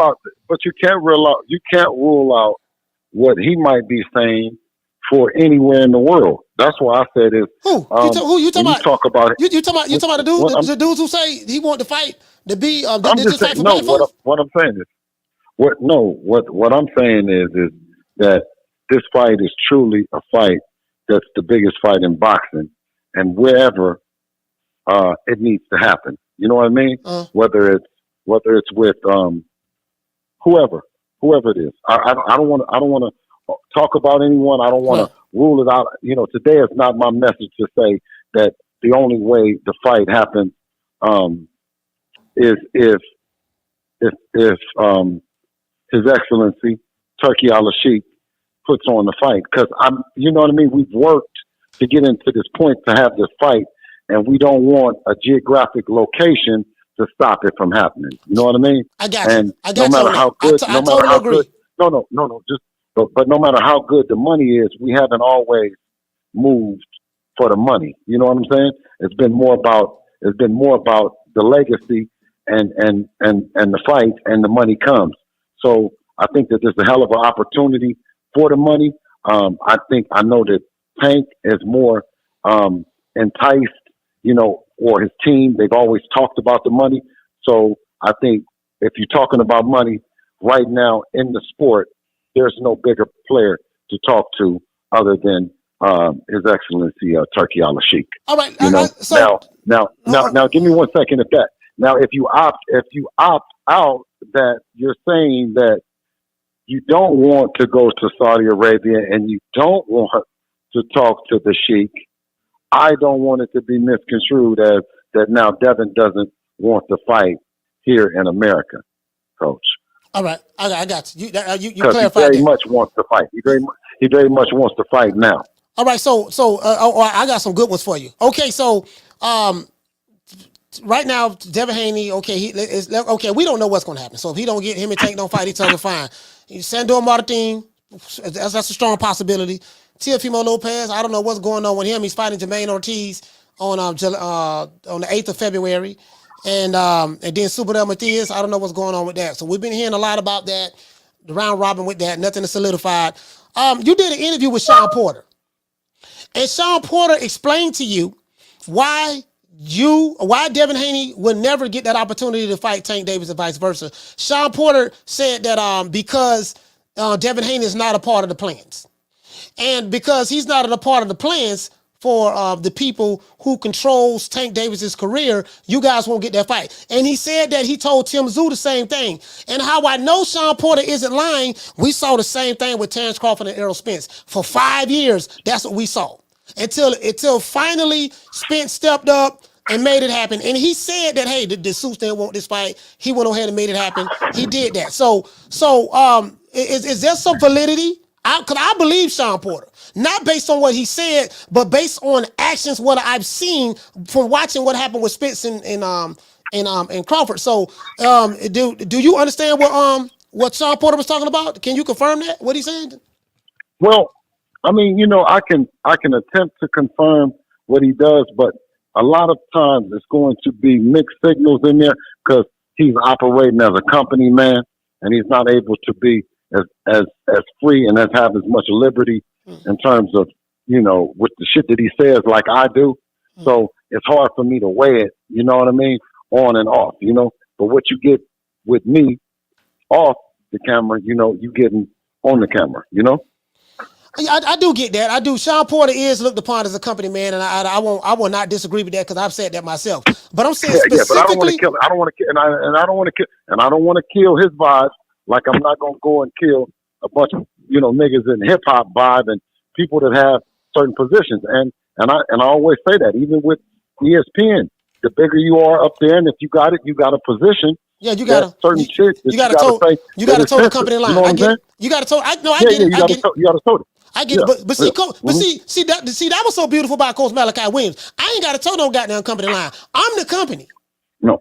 Yes, I ain't got to worry about that. I ain't listen. Shout out to True Media. Ain't nobody True Media, and that's why I'm over here. You did? Yeah. I'm the company, so I ain't worried about that company line shit. Fuck that. Listen, hey Bill, check this out. My thing is this here, fam. Is Shawn Porter right about Devin Haney not being a part of the plan? So the suits and the powers that be is not going to allow that fight to happen. He's not going to make that fight happen. Well, listen. Well, you got damn right.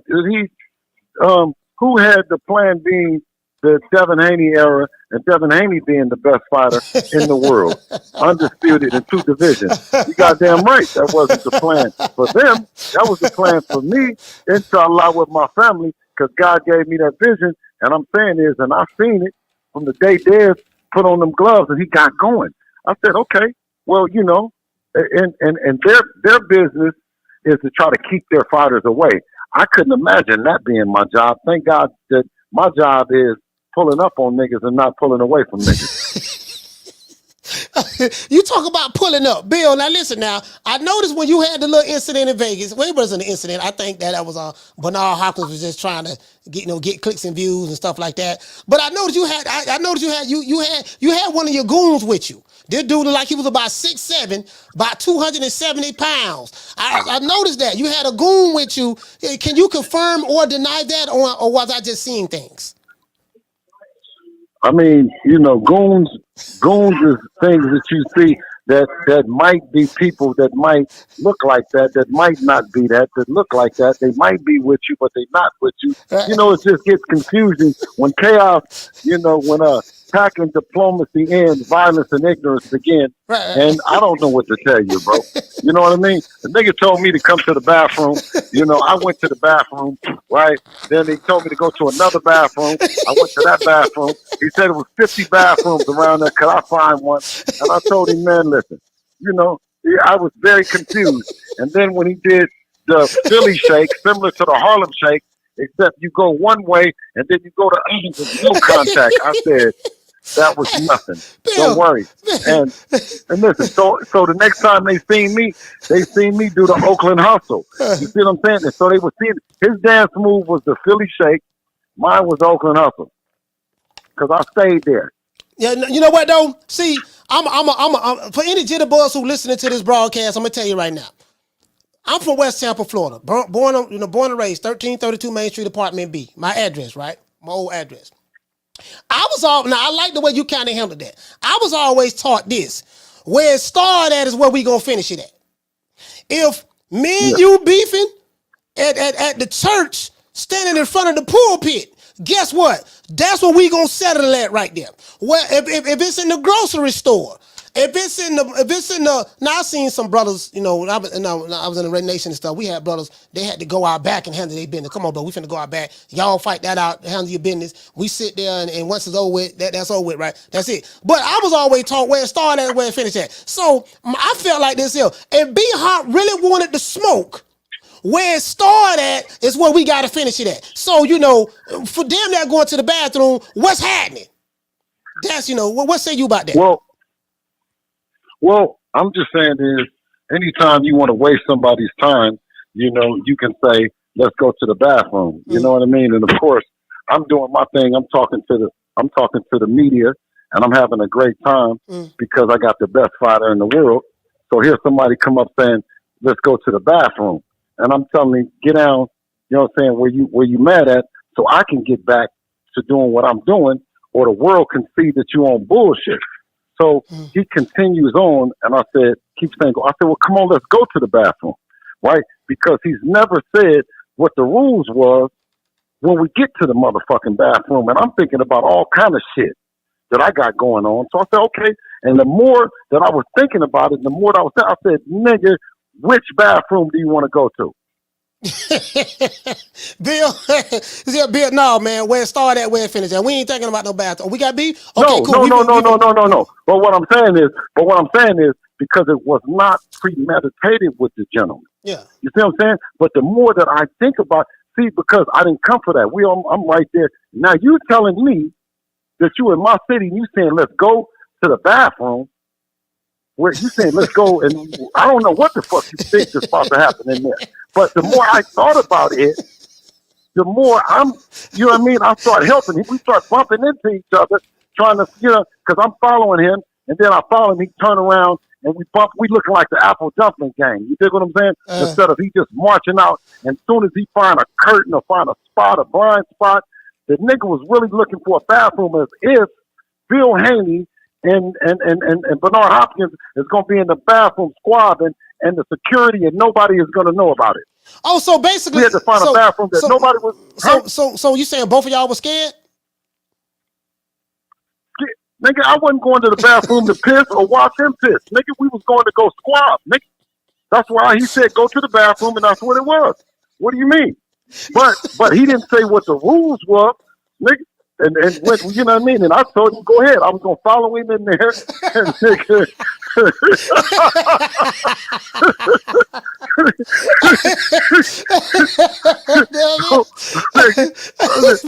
so come on.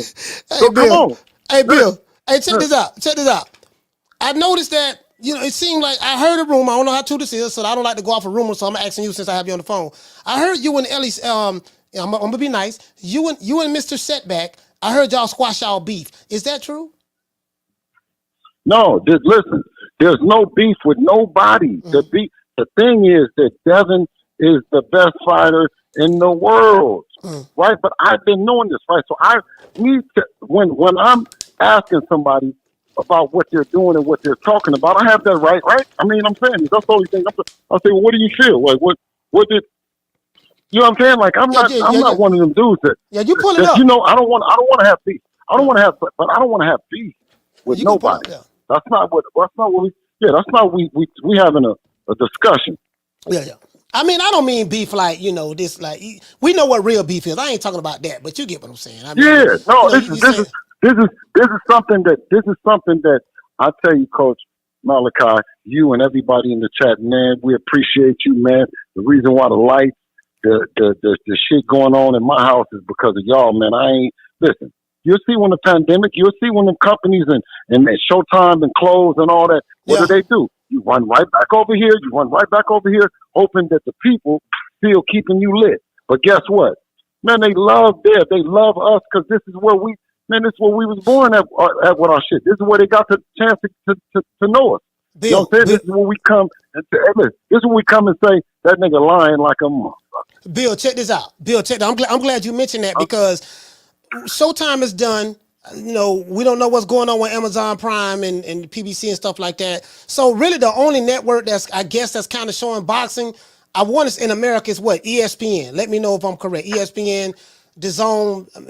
I don't know. The people be putting me up on all this shit. They start yelling Amazon Prime, then they say Black Prime, and then I don't know whichever Prime. We gonna listen. Prime, we willing to fight on. Prime. I don't heard 3 Prime. Amazon Prime, BOK Prime. We're willing to fight on it. Yeah, we're willing to fight on it. Any player that's coming into the game, you know what I'm saying? So that I don't have no preference. It's all streaming and getting to the people. You see what I'm saying? So when we telling them that we have the wonderful group of people that we know, and hopefully a future people that we don't know, that we would like to be streamed this content to, the before, the during the fight, and the after. And we think that they'll have a wonderful experience doing it. I want to talk to you about the business of boxing right quick, because it seems like the business model of boxing in America is changing because networks going out of business and stuff like that, HBO, Showtime. It seemed like it's changing. I saw the interview with the Sheik. He said in the 70s and 80s, boxing was the #1 sport. He said he have a team of researchers. He said he studied it. He has a team of researchers. Now boxing is ranked number 14 around the world. He said he don't like it, so he wants to bring it back. But in your opinion, what has changed with boxing in America, of course we know streaming. So maybe streaming is the answer. That probably changed the dichotomy of how things are being developed in America. But it seemed like it's really changed. A lot of people I talk to, they ain't really into boxing. They ain't really think about it like that. So what do these fighters have to do in order to keep themselves relevant in today's time, especially in such a fickle boxing market on social media? Well, it's no longer an allegiance to a network or to a promoter. Yeah, it becomes now an allegiance to an ideology that we bring in boxing back. We're bringing back an opportunity for stories like me and Des. You know, just a kid right off the block, and his coach. You know, Mike Tyson and a custom model story.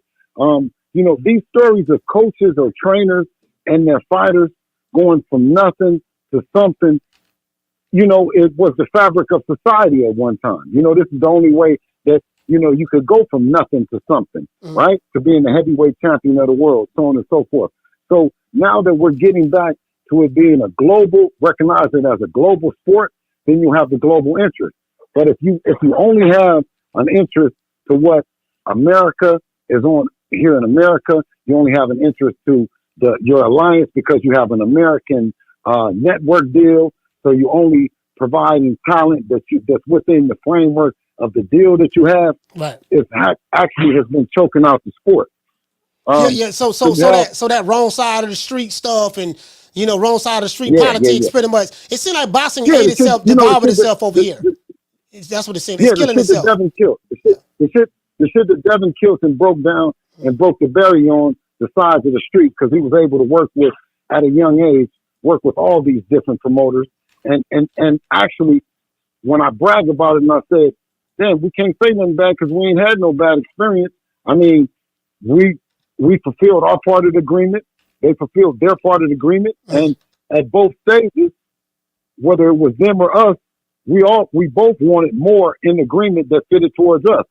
But at one point in time, we agreed, fulfilled that, and moved on. So whereas the Devin is 25 years old, he's the youngest independent promoter, 2-division champ, undisputed champ in the history of boxing, and able to have an opportunity to have a blessing, opportunity. I said mega opportunity to do an event with a turkey a la sheep. You see what I mean? So without putting in all the hard work, all the sacrifice, I don't think that we could be in this position. So alhamdulillah. What happened? I remember when I had you on the show, Bill, and you told me that if you and Devin when he become undisputed, you guys are going to drop that French fries belt, which is the franchise belt. I call it the French fries belt. You know, it's a duck belt. It's a belt that you don't have to defend mandatories. You don't have to fight mandatories, stuff like that. So when you guys became undisputed, and it's official, you're officially undisputed. You have all the belts. There was no disputes about that. What did you do? What did you do to the French fries belt? Well, I mean, when you speak of the franchise belt and the concept that Mauricio initially was introducing, something that we didn't and weren't in favor of, and we were listening to the people, and we said Mauricio respectfully certain things, and you know, he told me, they said it's something that they could get as a concept model. It's not just Mauricio, but it was based on something that they had all voted on. It was something that's on the plate for Top Rank, if you wanted to petition for. But it was something that after Devin, you heard a lot about it before it, but when it came for Devin to exercise it and get it, he didn't, and you stopped hearing a lot about it. That's one more reason why I'm saying is being the face of boxing means being the face of the people, not the face of a Rolls Royce, not the face of a fucking pair of jeans or, you know, some jewelry. It means being a face and a voice of what the people want, who they want to see, and how they want you to get down. And if boxing is on some boogaloo shit, if it's on some fraudulent fake shit, then blame it on yourself. This is what you asked for. If you don't want Devin, I don't know what you would want. right? When you're talking about the face of the shit and you want to see the fight and you want to make it, you tired of listening to the fake narrative, the cross the streets and all this other shit, the no money, the none of that, the my promoters in my way and, and my dad, my parents and man, listen, y'all help us, man. Y'all help us not to do none of that monkey ass shit that y'all sit up and blame everybody doing and saying why they can't get to the bag and why they can't be about the business. Thank you a lot. The people, it's therapy for us. I got you. What not to do. Yeah, I got you. Bill, so you don't have any idea what's going to be. You're a great manager. I will give it. So you as a great manager, you're making some really, really good moves. I do know that a lot of people don't like you for whatever the reason may be. I mean, but as it relates to the business, you know this sport very, very well. I like to call you, you're my brother, but I like to call you the politician because you be politicking. Boy, I'm talking about you one of the best that you like when it comes to politicking, you good, man. You do business with Bob Barham, you do business with Eddie Hearn, you leave yourself available, you leave all options open so that whenever an opportunity were to arise, you're able to seize the moment. And I do like that. I'm not gonna lie, I like that. I got a question that ain't got nothing to do with Devin Haney. My dog, are you familiar with Johnny Rice? Man, hell yeah, I'm familiar with Johnny Rice. Shout out Johnny Rice, man. Look you here, know man. what I mean? Look here, man. Listen, Johnny Rice, he did it so good they named him twice, Johnny Rice. You know what I'm saying? But I'm going to tell you one thing about him. He's quite the underdog. And when people talk about they don't want to see fighters to come in that don't have no chance, they want to see competitive fights, well, you'll never, ever hear about a guy named Johnny Rice if you thought of boxing as that way. Because sometimes, like no other, the underdog comes in and he's the story and a sensational story and being brought to me by true media because it's real. Johnny Rice, I look forward to seeing him. I don't know when he's fighting. That's what I'm gonna tell you. That's what I'm gonna tell you, man. Listen, man. He was broke. He was shooting better than a broke dick dog. He had a fight. He beat Michael Coffey, which was Deontay Wilder's old sparring partner. And then Al let him get some get back. Let Michael Coffey get some get back. He beat him again. The man thanked Al Heyman. He was jumping up and down. It was his first 6-figure payday. And now, he had a fight over there at Top Rank. He had a fight over there. He was an underdog. He beat that guy. The fight got stopped. And then now Johnny Rice is back working at a 9-to-5. Man, he does security in Vegas. And I'm just saying, I want to see my dog. Bill, is there anything you can do for him? Anything? Sign him to DSP. Man, please sign him. Shout out to Johnny Rice, and he's the ultimate underdog. I said the man is, so nice. They named him twice, Johnny Rice. You know what I'm saying? Now, the true gentleman, but got the big right hand that can equalize anything, and that's why they would want to put him on the front door instead of putting him on the big stage. Tell Johnny Rice, I said, I send my love and I send my number personally to him. And if there's anything that I can do, we're going to listen and give credit to True Media for putting us together. Because it's quite a story in him, and I don't want him over there guarding the building. Let's go become the heavyweight champion of the world, Johnny Rice. That's a shout out from me to you, baby. Give me my number, Coach. I will. And one more thing before I let you go. Coach Evans, Bill, look here, man. You're a very, very generous man. I heard that you can turn water into wine. So Bill, Johnny Rice, my dog broke. He went back working on 9-to-5. We trying to, maybe ask Devin Haney if he's looking for a heavyweight, someone to fight on his undercard. He may want to consider giving Johnny Rice a shot. That's one. And two, Coach Evans. Listen, Johnny Rice, he's in the heavyweight division. And I would say pay me, right, and let's go ahead and get this real money. But I'm going to tell you one thing. I'm going to do it on the house because it's Johnny Rice, and he stand a chance. I got a little bit of money that's all right. I can pay my bills, but I can put my time where it's valuable at. Johnny Rice stand a chance, man. Give me my number, and let's go to work. He ain't no Evan Tobler. I'll tell you that. Oh yeah. Listen, Coach Evans. Listen, man. I know y'all had y'all issues. I don't think it wasn't no beef with y'all, but Coach Evans right now, dog. Listen, man. I was thinking about it. Coach Evans, I don't know how many clients he have in strength and conditioning, but man, I don't know how good the man is. I know he's been with Regis Program for 12 years, but the man needs some clients. Bill, is there anything that you can do for Coach Evans? Help the man out. You know, we raised money for him one time to send him some money so we can put some gas in his car. And you was very, very generous. Said you would send him some money cash out. But the man needs some clients, man. Is there anything that you can do for Coach Evans? You know, just put a word in for him. Maybe you can recommend a fighter to him or two or whatever. They help him out, man, so the man gets some money. I got a sister-in-law that's having a baby shower, and I think that he can come through there and work the motherfucking. No, I don't know if he can do that. That might be. He might be. Is he still working? Oh man, Bill, I'm serious, man. I'm trying to get Bill. Come on, is he still working? Well, read the program out the country. Read the program out the country, man. And, you know, I'm trying to look out. I'm trying to look out. You know, us brothers gotta take care of each other. I hate to give a man his last shot and not let him do what he do best. You know what I'm saying? You know, so you told him his 15 minutes of fame was almost up. You told him that at the press conference. I heard the press conference. You said, all right, your 15 minutes of fame is almost up. After the fight, they would hear from you no more. We ain't heard nothing from him no more. You know, so I got to get him back on the show, keep him popping. I got to see what I can do, Bill, man. Come on, man. Find it in your heart. Do something, man.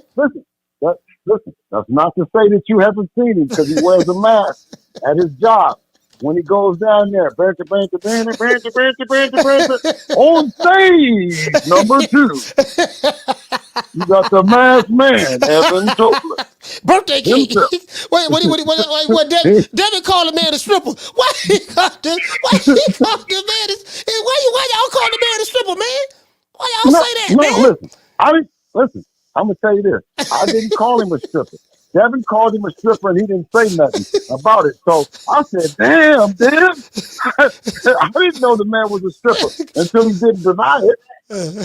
You know what I mean? So you know, so is it so are you saying there's a possibility that we can see our good brother Coach Evans at a bachelorette party jumping out of a birthday cake to Luther Campbell's song, It's Your Birthday?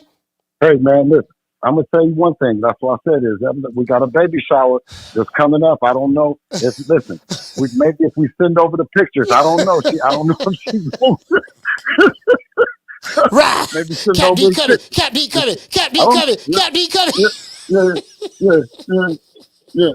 He said he did his thing the way he do his thing. He do it the best. It can't be training Regis Progress. So we know what that is. That's his day job. No, man, look here, man. Listen, man. Bill, just do that, man. Help out Coach Evans. Help out Johnny Rice, man. Talk to Dev. I know Dev got ice on, and Dev got DSP promotion. So, man, just help Six Figure Johnny out, man. You know, anybody, man. I know y'all can find somebody for him to fight, man. You know, come on, man. Y'all can do that. Anyway, hey, Bill, I want to thank one thing I can tell all the fighters and all the managers. If you don't know what to do, come by and see True, and that's media. You know, where you might get you a what do we call that, Coach? You might get what is that? What are we raising? What are we raising money? What's the when you raise money? That was Cash App. GoFundMe. GoFundMe. Come by True. Yeah. Come by True Media, and you catch your GoFundMe. Because we raising money by the day for those that ain't on point, man. You know. Man, but Bill, man, thank you so much, brother, for taking the time out, man. I got a lot of love for you, man. I really appreciate you. You know, so I appreciate what you do in the sport. You know, you do make yourself available to the different podcasters. You know, you take a lot of shots, you do, but you talk a lot of shit. You can dish it, you can handle it. So don't worry about it. Listen, I'm gonna be in Vegas when we say if I run across B-Hop. If I run across B-Hop, we gonna see what's up. I'm gonna be right there with you. How you doing? Hey, B-Hop. If you want, listen. No, I want no smoke. I want no smoke with B-Hop. I'm good. I want no smoke with B-Hop. I'm good. If you want to run into B-Hop, just stand by your bathroom. Stand by the bathroom. All right, Bill, man. Salute to you, fam. Thank you, brother. All right. Peace. All right, salute. Hey, there go Bill, man. Hey, look here, man. Hey, I'm trying to. Hey, look. Hey, shout out to Proctor. Hey, okay. For dropping that half for dub on your boy. Hey, Leroy. Shit, I'm trying to. Super chat received. Playtime's over, boy. He say T-Boy Porter, Devin Haney, Mexican Monster are throwback fighters of yesteryear. He say Tank and Cinnamon are great examples of fighters ducking. You know what I mean? The best opposition. Dollar Bill speaks truth to me. All right, man, we're going to take a short station identification break. And when we get back, man, guess what? We going right back. When we get back, well, the phone lines is open. About you. And ever since that first night, it seems like I've been going crazy about you. Mint green chrome in the butt, burnt orange 550. Say the pinky ring pimp, give love pussy. Seafood, big pool, make your girl look. Backwoods, big grill, watch the chef cook. Talk slow, big smoke in the moonlight. Knock your doors down, shout it till your mind right. East Point, Fulton County, where a nigga from. Got love. Hey, that's all I'm saying. Hey, look here, man. Now listen. Now y'all see that I'm trying to help my brothers get on, man. I'm trying to get 6-figure Johnny. Well, he ain't 6-figure no more. I think he 5-figure Johnny now. He could be 4-figure Johnny. I think he done went back from 6. I think Johnny done went from 6 to 4-figure Johnny. I'm trying to get him to at least 5. Hopefully we can get him to 6 in a possible. Like a spades hand, right? In spades, how many books you got, dog? Dog, I got about shit. I got 4 in the four in the strong possible. Is it strong? Yeah, it's strong, dog. You can almost count it, dog. Okay, I'm gonna count you for 5. You got 4 in the possible. I got 4 in the possible. Shit, that's a dime. Let's go a dime. True. You get what I'm saying? So I'm trying to get my dog 6-figure Johnny, man. Y'all know I like Johnny Rice, man. And Coach Evans, I'm trying to look out for him too, man. I don't want the man stripping no more. He ain't got to jump out of birthday cakes no more, man. Come on, I'm pretty sure we can do something. We can do something, Caller, what's your name when you calling from? Man, what's up, Coach? It's D-Block 2 times. D-Block 2 times, talk to me. My brother, I think you came up with a great idea. Bill Haney and you, dressed up in good suits, man. You know what I mean? Doing your thing, talking. It's gonna be called the Malachi Fund Me, in the back, and then we're gonna have Coach Evans on the left, with his pockets empty, and we're gonna have Johnny Rice eating some rice, and I'm telling you, Coach, a telethon. I'm in the back, D Block. We got Coach Eddie. We on the phone, and everybody. Coach, what do you think about that idea, Coach? Man, I'm trying to listen, man. I'm trying to help my brothers out. Right now, I want to use my platform to help them brothers out there get some employment, man. That's what I'm trying to do, man. Coach Evans, he need help. Dog on 6-figure Johnny, he back doing security. I don't even know they gave my dog Johnny a real gun. I don't know if I don't know if he's doing armed security or they gave him a flashlight. I'm just trying to. All I'm saying is, right now, dog, I got a lot of love for 6-figure Johnny. You know what I mean? It is what it is. Yeah, I want to see him get on. We respect him. Well, I guess I gotta be like everybody else and thank Al Heyman. The man thanked Al Heyman. I don't know why Al ain't bring him back to get him another fight. Al at least could have brought the man back. You funny, man. That's fucked up. But you know what, Coach? Maybe. Go ahead, D-Block. Coach, maybe he didn't say it the right way. I want to thank Al. Maybe he was supposed to say it a certain way, Coach. He got blackballed up to that. You know what I mean? Hey man, look here, man. Hey, you heard what I told Bill? Bill was like, yeah, man. Shawn Porter, he the company man. He got to toe the company line. I like, man. Listen, I ain't got to toe no company line. Ain't none of these motherfuckers paying me a motherfucking thing. So now, and when they start breaking bread, then. But I ain't trying to kiss shit. I ain't trying to kiss nobody's ass in order to get access to a certain fighter. Fuck all that. Look here, man. This what it is. Because ass kissing is not a part of the equation with me. You get what I'm saying? Y'all ain't breaking no bread, and I ain't kissing no ass just to get a goddamn interview. Nigga, fuck that interview, shit. Especially, fuck that interview. Anyways, go ahead, D-Block. I'm gonna let you wrap it up. Yeah, I'm gonna wrap it up, Coach. I'm gonna let it go like this, man. I want to tell you something serious, Coach. Great show like always, man. But that when they say, Coach, they don't want to see this magnitude of a fight of Tank Davis and Devin Haney in Saudi Arabia. Let's just say that Bill already cut that off. No matter where they want to fight, it doesn't have to be in Saudi Arabia. But the way people were talking was like boxing isn't a world event. Boxing is the whole wide world, man. We got the Philippines. Didn't Muhammad Ali fight George Foreman in Africa? Didn't he fight? Didn't he fight? Who else did he fight in the Philippines? It was Frazier. Joe Frazier. Frazier. Yeah. And then we got Mike Tyson and Douglas in Japan. He fought in London too. Yeah, so that's where the thing that I don't understand, Coach. Well, people are putting this narrative that no, this is the fight we want, and it has to be in the United States. Man, boxing is a world sport, man. We got to understand that, and America has fallen so down now that the world is caught up with us, man. For these boxing events, D Block, D Town, D City, D Shout out Bill, D-Block, man. fan. Shout out D Block, man. Salute, fam. Yeah, I ain't, man. Shit. Hey. I'm trying to listen. I'm trying to get my dog 6-figure Johnny, man. Another. We trying to get him back to 6 figures. Right now, it's a strong possibility. I think my dog. I think he got a net worth of 4 figures now. He went down 2 figures. I'm trying to get him to 5, and maybe we. I think we come together as a community. We can get him back to 6. You know what I mean? At least. I know he got 4 in the possible. Trying to get him to at least 5. If I can get my dog, listen. If we can get 6-figure Johnny. Another 6-figure payday, right? Coach Evans, I think the only guy he's training is Regis program. And, I don't know what's going on with that. It got to be some fighters that we can find that's willing to hire Coach Evans. You know what I mean? Hey, we got to get the lights up, man. We need 50 more lights. Y'all hit the like button for me. Anybody sitting there watching the show, hate watching, don't want to hit the like button, and guess what? I'm trying to get the brothers a job. I'm trying to get 2 brothers a job. You know what I mean? Anybody sitting there watching the show, hate watching, don't want to hit the like button, Riley, get him. Look, fuck you, fuck the plane you flew in on, fuck them shoes, fuck the socks with the bell on it, fuck them cheap-ass cigars, fuck your yuck mouth teeth, fuck your hairpiece, fuck your chocolate, fuck Guy Ritchie, fuck Prince William, fuck the Queen. This is America. My president is black and my Lambo is blue, nigga. Now get the fuck out of my hotel room. And if I see you in the street, I'm slapping the shit out of you. Hey, shout out to Miss Connor. Miss Connor, how you doing, sis? I'm trying to. Now I ain't gonna. I'm moving. I am moving up like George and Wheezy. I'm moving up like George and Wheezy. I might have to hire Johnny Rice my goddamn self.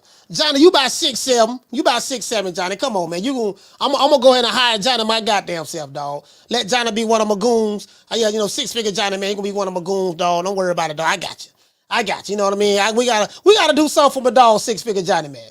You know, hey, Corey Bradley say, Coach is the man of the people. That's what I'm talking about, Corey. Corey, could we do this for the people, by the people, other people? You know what I mean? Because we love the people. Don't everybody believe in Google?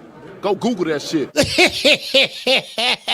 Corey, we do this for the people, by the people, other people, because we come from the people, man. You know what I'm talking about. Y'all all know what I'm talking about, man. You get what I'm saying? See, listen. There's a conspiracy, my brother. We got 2 African-American studs. And there's a conspiracy by the other man, and the brother man that keep these brothers from getting money. You get what I'm saying? Right now, 6-figure Johnny, he was working with the brother man, Al Heyman. Al made sure he got 2 paychecks. He thanked Al Heyman. Remember, he thanked him? You know what I mean? He did that there. And then he went over to Bob Arum. Bob made sure he said he got paid less fighting for Bob than he did when he fought for Al Heyman. But he did get another paycheck. He was an underdog. He won that fight. So he got 2 back-to-back. He got 3 paychecks.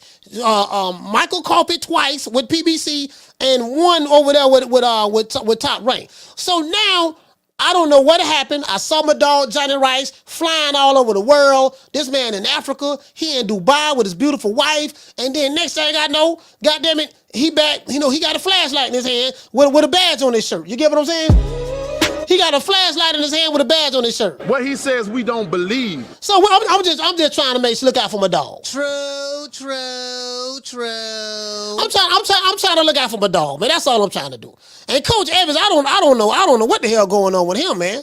They hollering about Devin, hollering about the man jumping out of birthday cakes, listening to Luke, 1 leg up, scrub the ground, doo-doo brown. I don't know what's going on with Coach Evans. Caller, what's your name? Where you calling from? Hey, bro, you wild as shit, bro. What you talking about? Bro, how many of these badass training strippers nowadays, bro? Is that the new thing, bro? Stripping on the side, bro? What's going on, bro? Wow. Bro, we gotta look out for our people, brother. We got to look out for him, brother. Hold on. I hear you, man. Go get a motherfucking CDL or something, man. I ain't got time for that shit, man. That's some crazy ass shit to me, man. All that horn shit ain't nothing. I don't understand that shit, man. But Wilfredo, wow, Wilfredo funny as shit, man.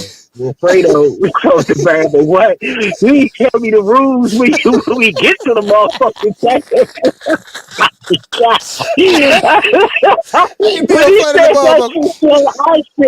That shit was classic. I don't know if motherfuckers understood that shit. But anyway, man, you gotta know some people understand that shit, bro.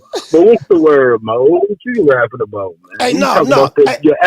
We talking about his excellency. I gotta say it right. His excellency, Prince Turkey Al-Sheikh. His excellency. Yeah. You know, I'm like, I'm seeing the Bammers.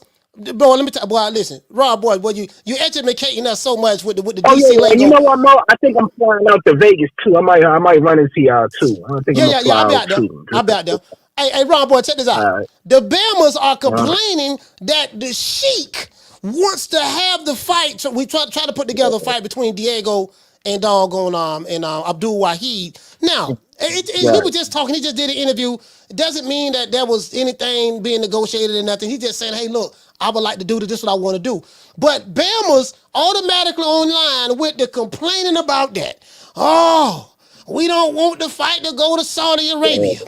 Oh, why he got to put all this money up? Oh, you know, the fight need to be done over here for the hood. This is the fight for black people. And this and that. This is what these Bama's are saying. They complaining. They just complaining about every goddamn thing. So I don't get it, man. I don't get it, Ron, boy. Man, them motherfuckers ain't going to no fight. And you know they ain't going to no Reggie fight. And you know they ain't going to they not going overseas. I don't try to niggas be rapping. You know how much it costs to go to a Reggie fight? I ain't seen, I don't go to Reggie fights. Not because of the money. I just don't fuck with them. But them niggas ain't paying that type of price for that shit. But at the end of the day, you know, the Sheik blessing us, and it's gonna be what it's gonna be. And I'm still consistent. I don't think the fight. When the whole thing is, we ain't gonna see that fight. Reggie ain't gonna get out of PC out of Wissack until like he in his mid-30s. Hold on, Ron. I don't mean to interrupt you, but I can't let you go without saying this. Bill was being interviewed by Shawn Porter. Now, you know Shawn Porter, PBC fighter, right? Shawn Porter, this is what he said. He said, listen, that fight between Tank and Devin will never happen because the business of boxing, you know, the powers that be over at the PBC, he said Devin Haney is not a part of the plans. Yeah. He's not a part of the plans. Yeah. And when you're not a part of the plans, you know, they're going to do everything in their power, you know, to try to discourage you from winning that fight. That's what he said. That's what he said. Right. Football Shawn is 100% accurate, man. Football Shawn accurate. Because for the simple fact is, no, never is extreme. I think they will make the fight, but I think what's going to happen is they're not going to let Reggie start fighting non-flat-footed Hispanics till he's in his mid-30s. He'll be 30 this year. He'll be 30 this year. Mid-30s. I said mid-30s. Mid-30s. So the mid-30s right around the corner. And then when he started getting punished, like I said, he was already getting punished now if they fought. But they're going to have all that shit in the back pocket where, you know, the excuses, oh, a prime Reggie would have stopped him. A prime Reggie would have did this. A prime Reggie would have did that. Because it's only but so long he can eat this menu, Mo. It's only but so long he can eat this menu. And when it's time to get outside that buffet, when you gotta get out of that buffet, go to some soul food spots, go to some motherfucking Eastern European cuisines or anything like that, it's gonna be a problem. But it's gonna be too late because the built-in excuse is he's not in his prime anymore. You dig what I'm telling you? Yeah. That's it. You make a valid point. And that's the fucked up part of the game. So Football Shawn is 100% because no matter what, that's the same thing. This is one of the biggest. And I'm gonna cut this short. I mean, after that I'm gonna wrap this shit up. But this is the thing that Shawn is piggyback. It's not even an Earl and Bud thing. This happened before that when everybody kept saying that Football Shawn, Swiftless Garcia, and Mr. Glass, Keith Furman didn't want to fight Earl. That was a lie. They never wanted to make them fights right then and there. You dig what I'm telling you? Mm-hmm. That's what Shawn. Then it was a play to draw this whole shit out.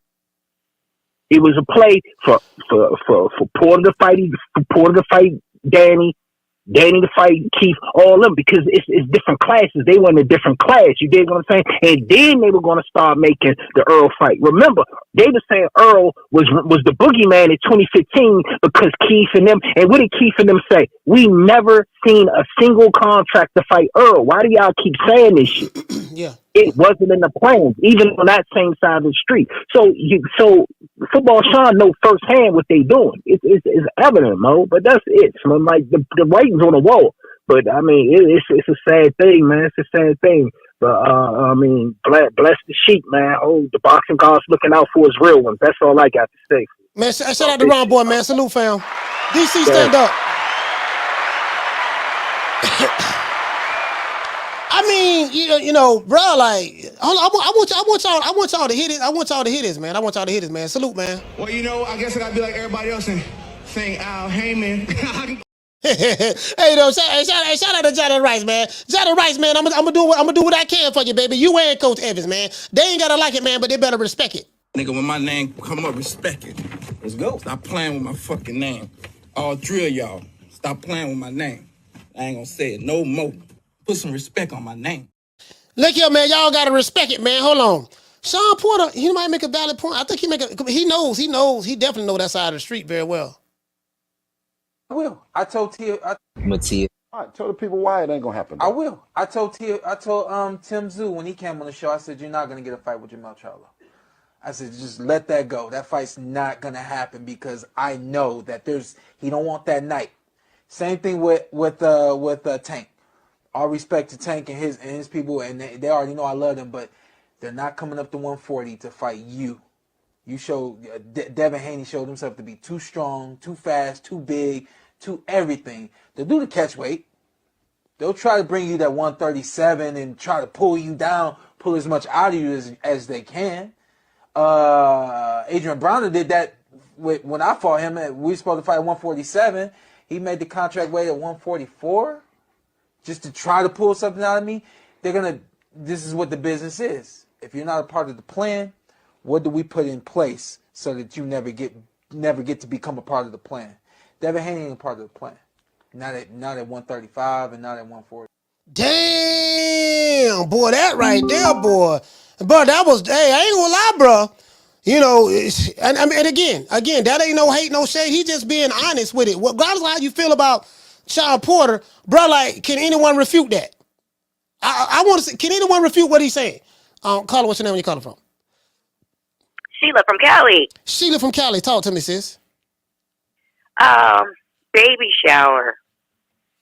That fool said baby shower. He can hire Johnny. Oh my goodness. I thought he was really trying to put him on. I was like, yay, Bill, you're going to put him on and get him back, on his feet, get him back in boxing. He said baby shower. I was through with it. I love Bill. Hey, I'm trying to get the man a job for real. Bill over here, man, joking, man. I'm trying to look out for the brother, man. That's what I thought. I'm like, yay, go Bill. Anywho, but back to the question or the topic at hand. I think Porter has a point. I think he's kind of right about something there. I don't know if you agree, but when I listened to it, I was like, yeah, he wasn't part of the plan, I guess. Because now that the backing of His Excellency, Turki Ali Sheikh, is there, the money's there, I mean, the backing is there, why not fight unless there's too much of a high risk for Tank or Abdul? Well, he's on probation now, so that's another thing too. Like, probation is. Yeah, he's on probation. I don't think he can. You know what I mean? So they got to try to get around that. That's true. But that's true. But it's not like there's no negotiations going on. It ain't like Al Heyman, Leonard Ellaby and Tank Davis is Leonard Ellaby and Floyd are negotiating with the Sheik. It was just an interview. He's on probation.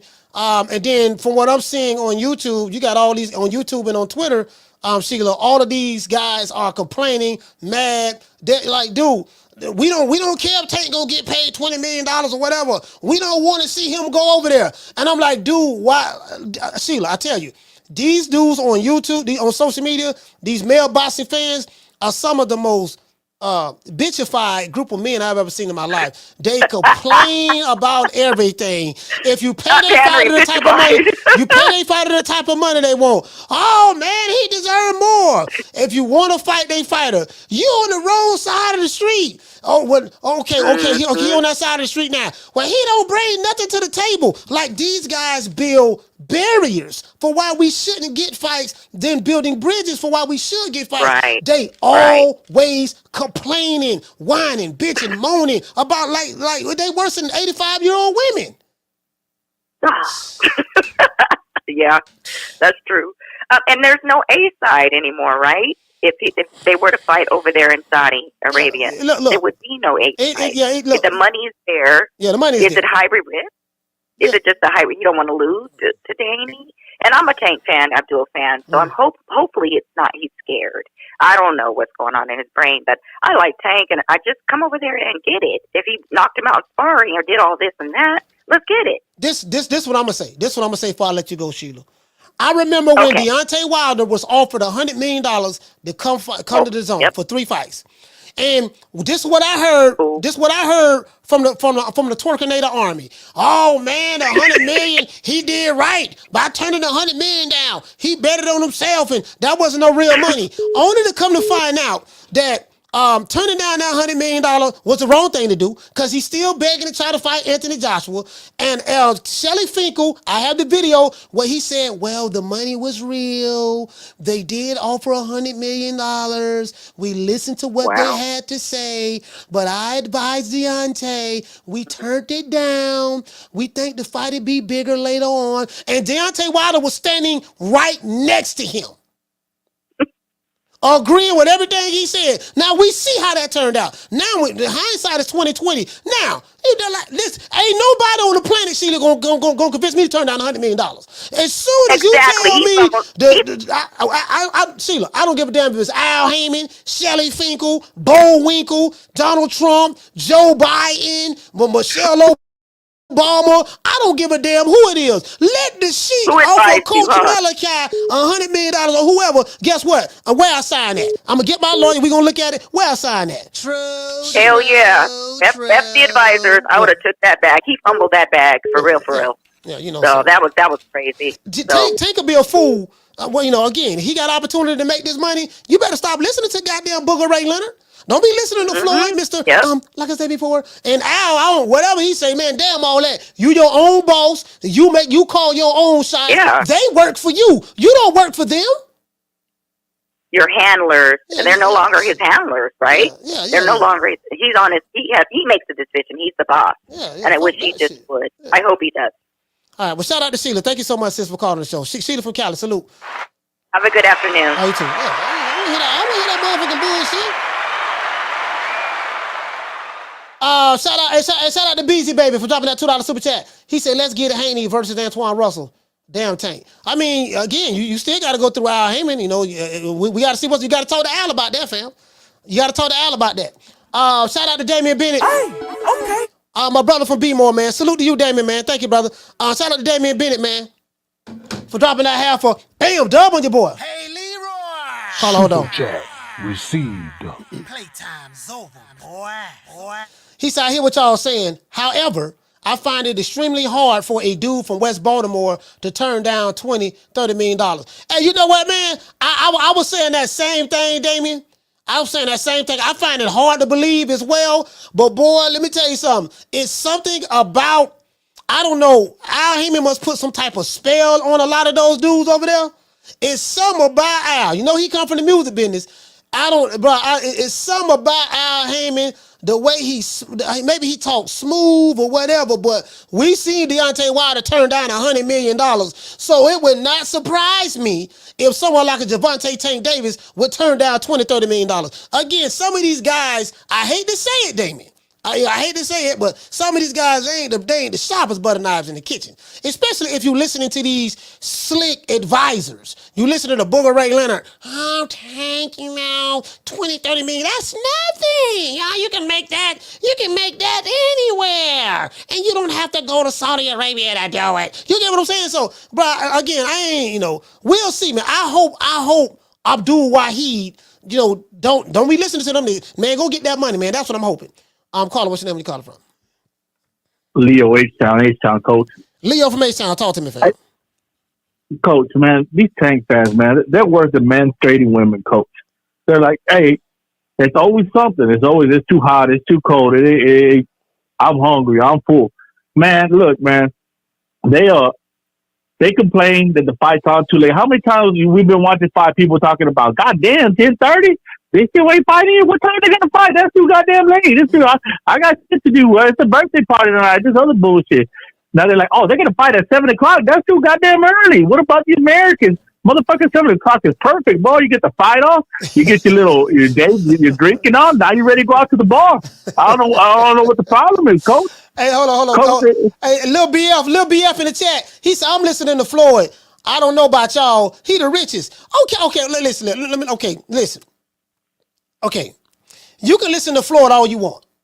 If somebody offering you $20-30 million to fight somebody, what is it that Floyd can, Lil BF, what is it that Floyd can tell Tank to get him to turn that fight down?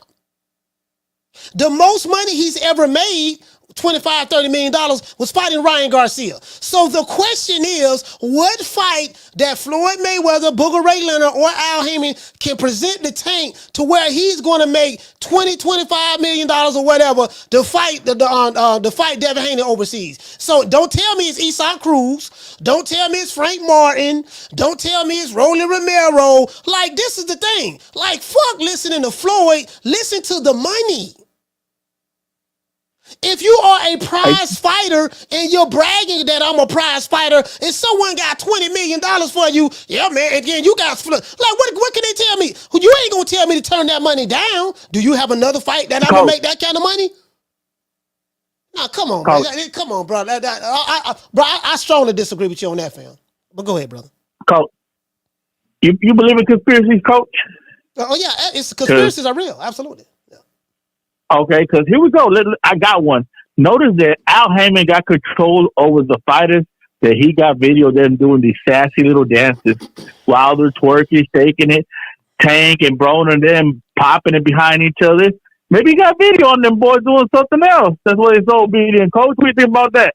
No, I don't think it's none of that. I just think that, man, this is the problem, man. See, the ignorance that's going online, like this dude just said, he talking about the black people, the culture, this and that. And I tell you guys, these guys are multi-millionaires. And these guys that's on, these fighters, and these guys that's on YouTube, Twitter, and stuff like that, the reason why I call them shea butters is because they're living their lives vicariously through their fighters. Some of the stuff they say makes no sense to me. And when you got guys who have a net worth of 2 figures, you can't give me financial advice about what fights I should take when we dealing with big money. Nigga, you can't even negotiate how to get a cheaper price when you buy a dime bag of weed. You can't negotiate on how to get a raise on your minimum wage job. You got a PS5 on layaway, yet you feel that you are qualified to tell a multi-millionaire he should turn down $20-30 million and we should do this and do that. Like, bro, this doesn't make any sense to me. But I'm like, bro, am I speaking a Mandarin or something? Like, what part of what I'm saying is not making any sense? Anyways, man, shout out to Leo from H-Town, man. Salute, brother. Thank you for calling, brother. Yeah.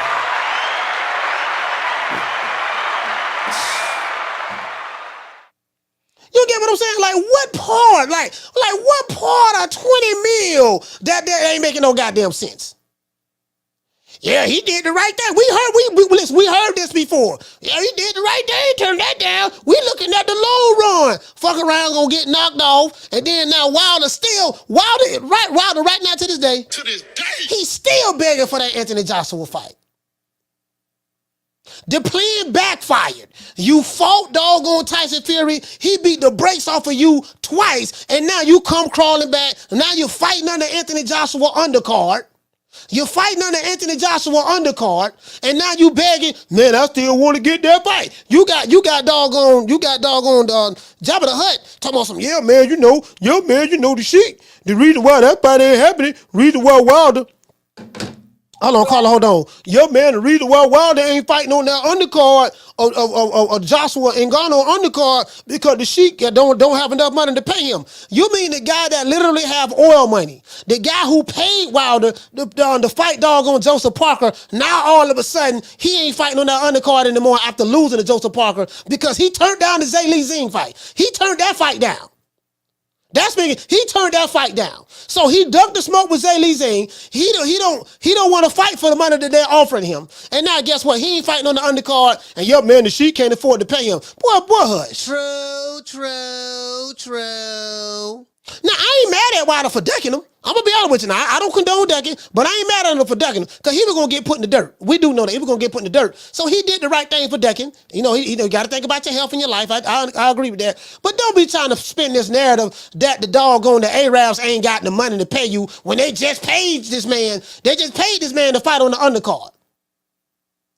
Yo, man, Joshua. And y'all still mad hating on Joshua. Hating on Joshua for what? Wilder lost. He got his ass whooped for 12 rounds. He lost. He been doing this. Hammer fist. That's what he been doing. And now that's Joshua's fault. The Sheik ain't got the money. What hush? Carla, what's your name when you calling from? What's up, Coach? It's D-Block 3 times. D-Block 3 times. Talk to me. Coach, just by them saying Floyd Mayweather's name, talking about he got money. Yeah, he got his money. You ever seen him invest in his actual fighters? That's why everybody left his ass, man. Let's be real with that. Even Tank Davis. I mean, the money is for Floyd. It ain't for the other fighters, man. They had Pascal. They had all these fighters under the Floyd Mayweather banner. Where they at now? They gone. Fast. So for them to say that Floyd follow the money, he's the money man. He knows what he's doing. At the end of the day, we know what Floyd is a hypocrite on his own. Even Ellaby talking about the zone was an act, but then we saw Floyd Mayweather last year be on the zone act. Don't make any sense. It's all about him. That's what people don't understand this shit, man. They gotta understand. Hey, you hit the name out. Hey, Floyd fighting on the zone. Let me get this straight. Floyd Mayweather's fighting exhibition matches. He get money from the Arabs. He fighting exhibition matches in Saudi Arabia. He fighting on the zone. But yet you got dudes online. Yeah, man, you got these same Nick Sacks online talking about, yeah, man, we don't want no PBC fighter fighting on the zone. They ain't got to go overseas and fight. So Floyd Mayweather, like I said before, he getting money getting paid from the Arabs, fighting on the zone, fighting in the UK. Yep. But yet, so it's good for Floyd. So it's cool when Floyd do it. It's a problem for somebody else to do it. Yeah, like what he did. Make sense to me, dog. How you gonna tell me, no, man, we don't need it. You don't need those $25-30 million. We got a plan for you. What plan that you have for me that I'm gonna get paid $20-30 million in my next fight? What plan that is? I don't want to hear this shit about the black man gotta stick together. We got bro, this is business, dog. This is business. We ain't talking. I don't want to hear that black man shit. I'm gonna tell you why. Because Al Heyman is doing business with the white man, Jeff Bezos.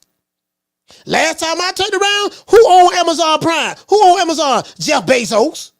Isn't Amazon a $1 trillion company? So y'all can't be picking and choosing when you want to be pro-black.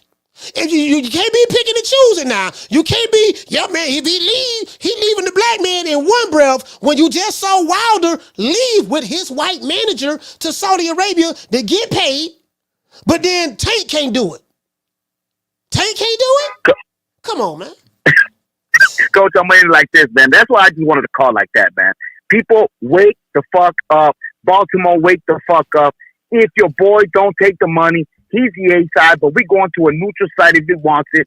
Devin the Dream Haney ain't scared of shit. Ain't ducking nobody. And like I said, Coach, my youngins are Shakur Stevenson, Devin Haney, and we already know Ryan Garcia got issues. D-Block, D-Town, D-City, D-Ville, Baltimore. Man, fuck them niggas, man. I tell you what. Cocaine's a hell of a drug. Listen, all I'm saying. Again, I don't get none of the money. Coach Malachi, I don't live my lives vicariously through the Sheik. I don't live my lives vicariously through no fighters. I don't live my life vicariously through no networks, promotional company, or apps. Coach Malachi don't make no money from none of these motherfuckers. I don't get paid from none of them. As a matter of fact, I give money to DAZN. I've given money to Showtime and PBC because I buy the pay-per-views. You guys know when we have fight parties, guess what? I buy the pay-per-views. You guys see the receipts. I buy the pay-per-views. So I am contributing to the fighters. Do you get what I'm saying? So I'm calling it the way I see it. All I'm saying is, bro, if our brother Abdul Wahid have an opportunity, it won't hurt to listen to what the Sheik got to say. If he has an opportunity to listen to these people, because he's his own boss, right? Listen to him. Call him, what's your name? You call him from? What's up, Coach? It's Corey calling from Texas. How you feeling? Corey from Texas. Talk to me, fam. Yeah, that was a good show, good topic, man. Had Bill on, and I like how you touched on earlier about Saudi Arabia. So, Coach, I actually went to that Joshua fight in whatever it was, 8/20/2022 or whatever, and a round trip ticket to Qatar Airways. I caught it from Dallas DFW to Doha, and then you get a connecting flight or whatever over there to wherever you're going in Saudi. It was like $860, something like that, $890 or something after tax or whatever. The real is different than the American dollar, so I'd say like 3 nights at the hotel. It was less than $100. It was nice. Then when they feed you over there, they give you good food, and then like the ticket was like 100 and something reals, and that was like less than $100 our money. So my thing is, when I actually put it together, Coach, it's just as much to go to freaking Las Vegas. When I take my girl with me to Vegas, it's gonna be $250 each round trip, right? That's $500. You stay for the weekend in Vegas, that's another $300 or $400. Then you're gonna have to pay for food, and then the ticket is gonna cost way more than it would over there. So that's why I don't get what they tell me. It's like the same, if you want to be honest. Hey, you know what I'm saying, man? Hey, check this out. You know what I'm laughing at, Corey? Because I showed a video, brother. I showed a video of Floyd Mayweather with all of his watch. Let me show you how delusional these Flomos is. I'm like I said before, in my new investment, I'm gonna make about $300 million a month. Like literally, he was dead serious. So the guy say, $300 million a month. He said, what investment is that, sir? He say, I'm real estate. Yeah, I'm heavy in the real estate. Now, you know the crazy part about it? This is the crazy part about it. Jeff Bezos make about, from last time I read, about $6.5 billion a month. Somewhere up here. The richest, one of the richest men in the world. I don't think he's the richest, but he's one of the richest men in the world. He makes an average about $6.5 billion a month. Right. You trying to tell me that Floyd Mayweather, the guy who's supposed to, when you talk to Al, you talk to me, you're going to be making $300 million a month. Jeff Bezos has a net worth of about $177 billion. Right. Come on, man. Yeah, man, they smart what they doing. I'm like, bro, cut the cap. Yo, listen that. The delusion, dog, is crazy. Right. With these slow-mos, dog. Right. It's common sense. Go to kayak.com. Y'all think I'm bullshit. It don't cost as much as y'all think. Come on, man. It's crazy. They just mislead, and you know what it is, Coach? They feel like they need something to fight for or something to go. Like, some people just think they need a call, and then even if it's stupid, they'll just be like, yep, I'm going to say this. So I think that's what it is. Like, some people just need something to follow to fight for, even if it's dumb as hell. Like common sense is just out the door sometimes. Oh, these dudes ain't got no damn common sense, man. I told you, their IQs is low as hell. Like, like these dudes, their IQs, they lack critical thinking. Anytime you have someone that lack critical thinking skills, 9 times out of 10, they have a low IQ. Because critical thinking skills is associated with high IQ individuals, people who are very, very smart, high IQ. on social media, fam, they lack critical thinking skills. They are devoid of that. So, these guys, these man fans who live their lives vicariously through these fighters, like they just believe anything and they be arguing all day about nothing. That's it. They just be arguing. And then you had me crying earlier when you said LDVC membership. I said, oh my gosh, this is getting crazy. Nigga, you hold on, you struggling to pay rent. Hold on, I got to pay my membership fee now. Hold on, now. We gotta look out for our leader. Like where he leading you at? To the poorhouse? Come on, man. Leading to the Burger King. Yeah, hey man, shout out to Corey, man. Corey from Texas. Salute to you, fam. Hey, brother, thank you so much, Corey, for calling the show, man. Yeah, man. That motherfucking bullshit. Hey, G5, what he say? He said common sense ain't so common for common folk. No, man, listen, Nick Sacks, let me tell you something, bro. Bro, you talking about a Nick Sack. These Nick Sacks is dumber than a box of rocks, dog. These Nick Sacks is dumber than a box of rocks. Yeah, we got what we got to do now. We got to listen to Floyd. Listen to Floyd. Because he rich. Yes, he's rich. What the hell I got to do with Tank? What Tank? He got him up the way he at now. Okay, that's fine. He got him up the way he at now. Okay, but what I got to do with him at least listening to the sheep? He his own boss, right? He his own boss. He listen to the sheep. I got a group of niggas that's trying to keep me from getting paid. Like, come on, bro. Like, again, I don't know what's going on. All I'm saying is this here. Common sense ain't so goddamn common. We saw one dude turn down $100 million and he regretting it right now. They still talking about that. So I don't want to see Abdul Wahid make that same mistake. That's all I'm saying. If you have an opportunity, Abdul Wahid, to do business, with your Muslim brother, don't let these African Americans, I don't care none if they help you get to where you at, don't let them talk you out of getting that money. This is the what have you done for me now lately business. Because guess what? I can promise you, you ain't going to make that money fighting Esau Cruz. You ain't going to make that money fighting Roland Romero in the rematch. Ain't nobody on the PBC roster who you going to fight when you going to make the money that the Arab trying to pay you. Remember that. Caller, what's your name? Where you calling from? Ricky Ricardo, San Antonio. Salute, coach. Ricky Ricardo, San Antonio. Talk to me. Yeah, so just to touch on the topic, if Tank don't fight Devin for whatever lame-ass reason, whatever the deal is, especially with the backing of the Saudi kingdom,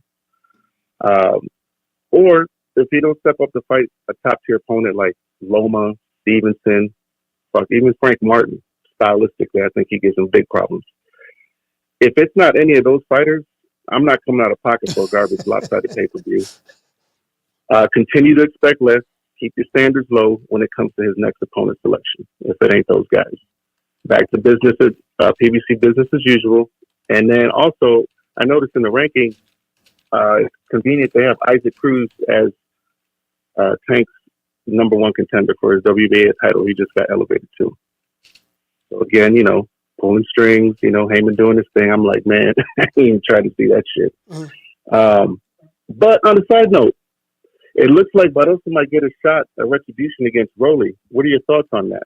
Because Ryan's possibly going to face Jose Ramirez. I'm glad. I'm glad you brought that up. Ryan Garcia. Oh my Lord, this dude right here, boy.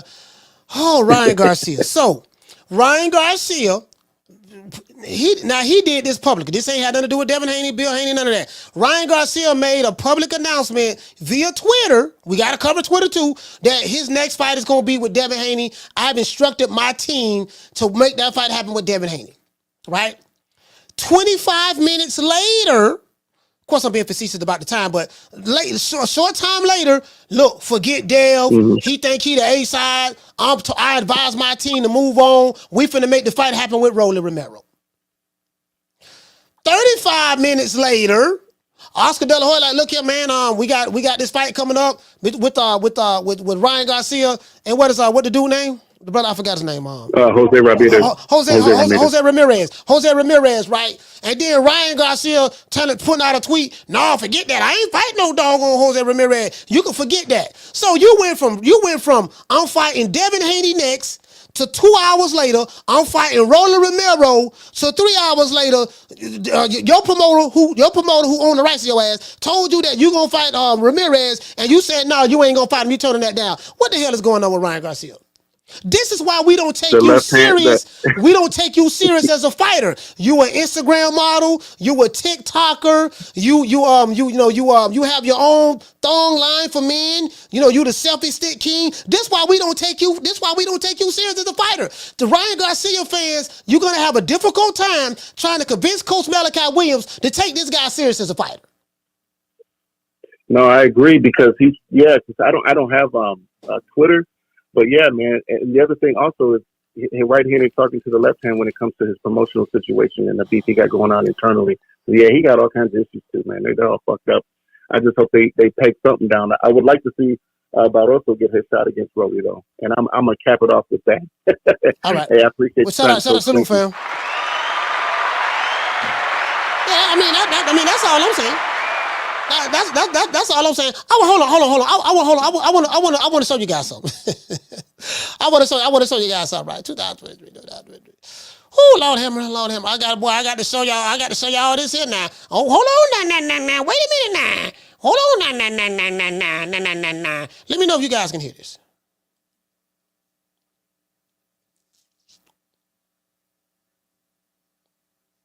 Y'all can't hear this. I want to show you guys this here. Shout out to Wanda Martin dropping a $2 super chat. He say Floyd the king of do as I say, not as I do. Yeah. I think that's obvious. Shout out to Leonardo. Dropping that quarter of a dub. He say Al Heyman is the puffy of boxing.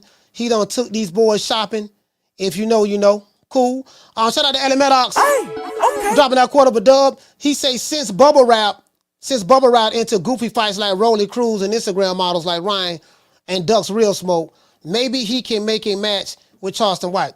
Again, I'm not, Alan, I'm not saying that Tank is ducking Devin Haney. I'm not saying that. But, what's the name has said that, hey, he's not a part of the plans. I think it's obvious that he doesn't have control of his career. And if he does have control of his career, then he's hiding behind Al Heyman. He's hiding behind Al Heyman, Floyd, and Leonard Ellerby. I think that's obvious. Down from the bar, there's a platform stage. People pimping, sharp as razor blades. I think that's obvious, right? So this is my thing here, though. I want y'all to see this here. Mr. Like I said before, right? I know these flow modes. These flow modes, these flow modes right here. This is a flow mode. Y'all want to know what a flow mode? Y'all want to see a prime example? You got a whole lot of black flow modes on YouTube. There's a whole lot of Nick Sacks right now to this day, boy. Them Nick Sacks, boy. I'm talking about, boy, shorties to this day. True. Boy, to this day right now, boy. Like, that's these dudes right here when they go to talking about their Lord and Savior. Hold on, man. Shout out to Booker Ray. We ought to know how Booker Ray feel about Floyd.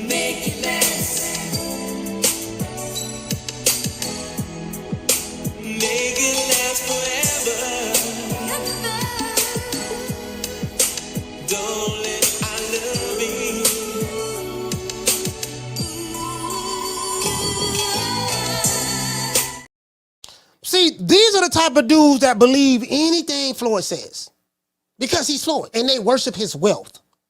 Floyd got this, they worship Floyd's wealth. Nigga, you do know you broke, right? Just because Floyd has the illusion of having more money than you think he have, doesn't necessarily mean that your reality changes. These niggas right here. After my God, I respected you. I respect you. After my God.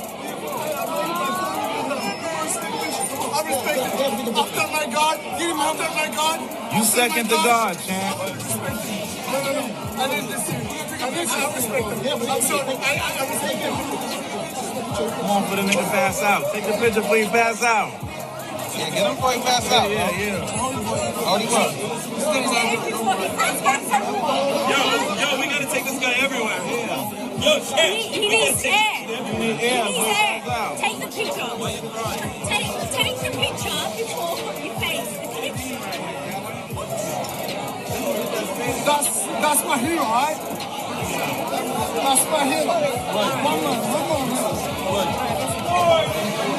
It takes a lot to take a lot to do.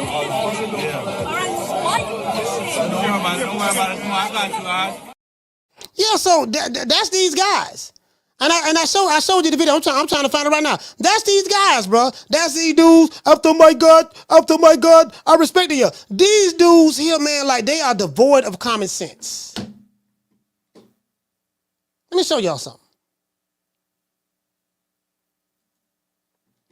This is Jeff Bezos. Jeff Bezos is the owner of Amazon. Get you guys know that? Amazon is part of one of the richest companies on the planet Earth. Al Heyman had to go, got some kind of distribution deal from what's being reported from his operatives online. He got some kind of distribution deal, but from what we're hearing, there's no money involved, meaning they're not giving him an annual budget.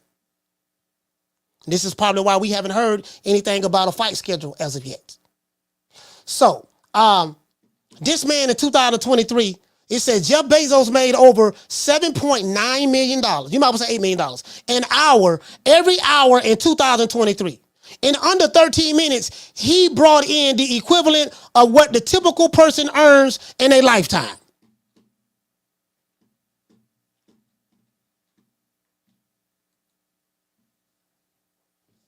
The guy you worship is saying he's making $300 million a month just off one of his investments. You believe this shit? We gotta take advice from him. He know what he doing. Know what he doing, huh? The guy who is still fighting exhibition matches. Still fighting exhibition matches. He said Bezos earned about, and I was just guesstimating this. The man earns $6.5 billion a month. This is on Forbes. You can't make this shit up. You can't make this shit up. Like my nigga. Like you can't make this up. You can't make this up. And this was in 2019. What I'm looking at. This was in 2019. I don't even know what the hell I don't even know what he made, goddamn it, recently. Well, what his net worth is, or what is not his net worth is, but what he's making per month now. That was in 2019. What I just read to you. So, I mean, again, if I have an opportunity, because this is what it boils down to. Who you fighting next? Abdul Wahid, who you fighting next? What are your options? Look here, man, we got Esau Cruz, $3.5 million, $4 million. No, I ain't doing that. I made $25 million, $30 million fighting Rolly Romero. Fighting Ryan Garcia. Yeah, but that was an anomaly. That's an anomaly. You will never make that again. So, that was a one-off. That was an anomaly.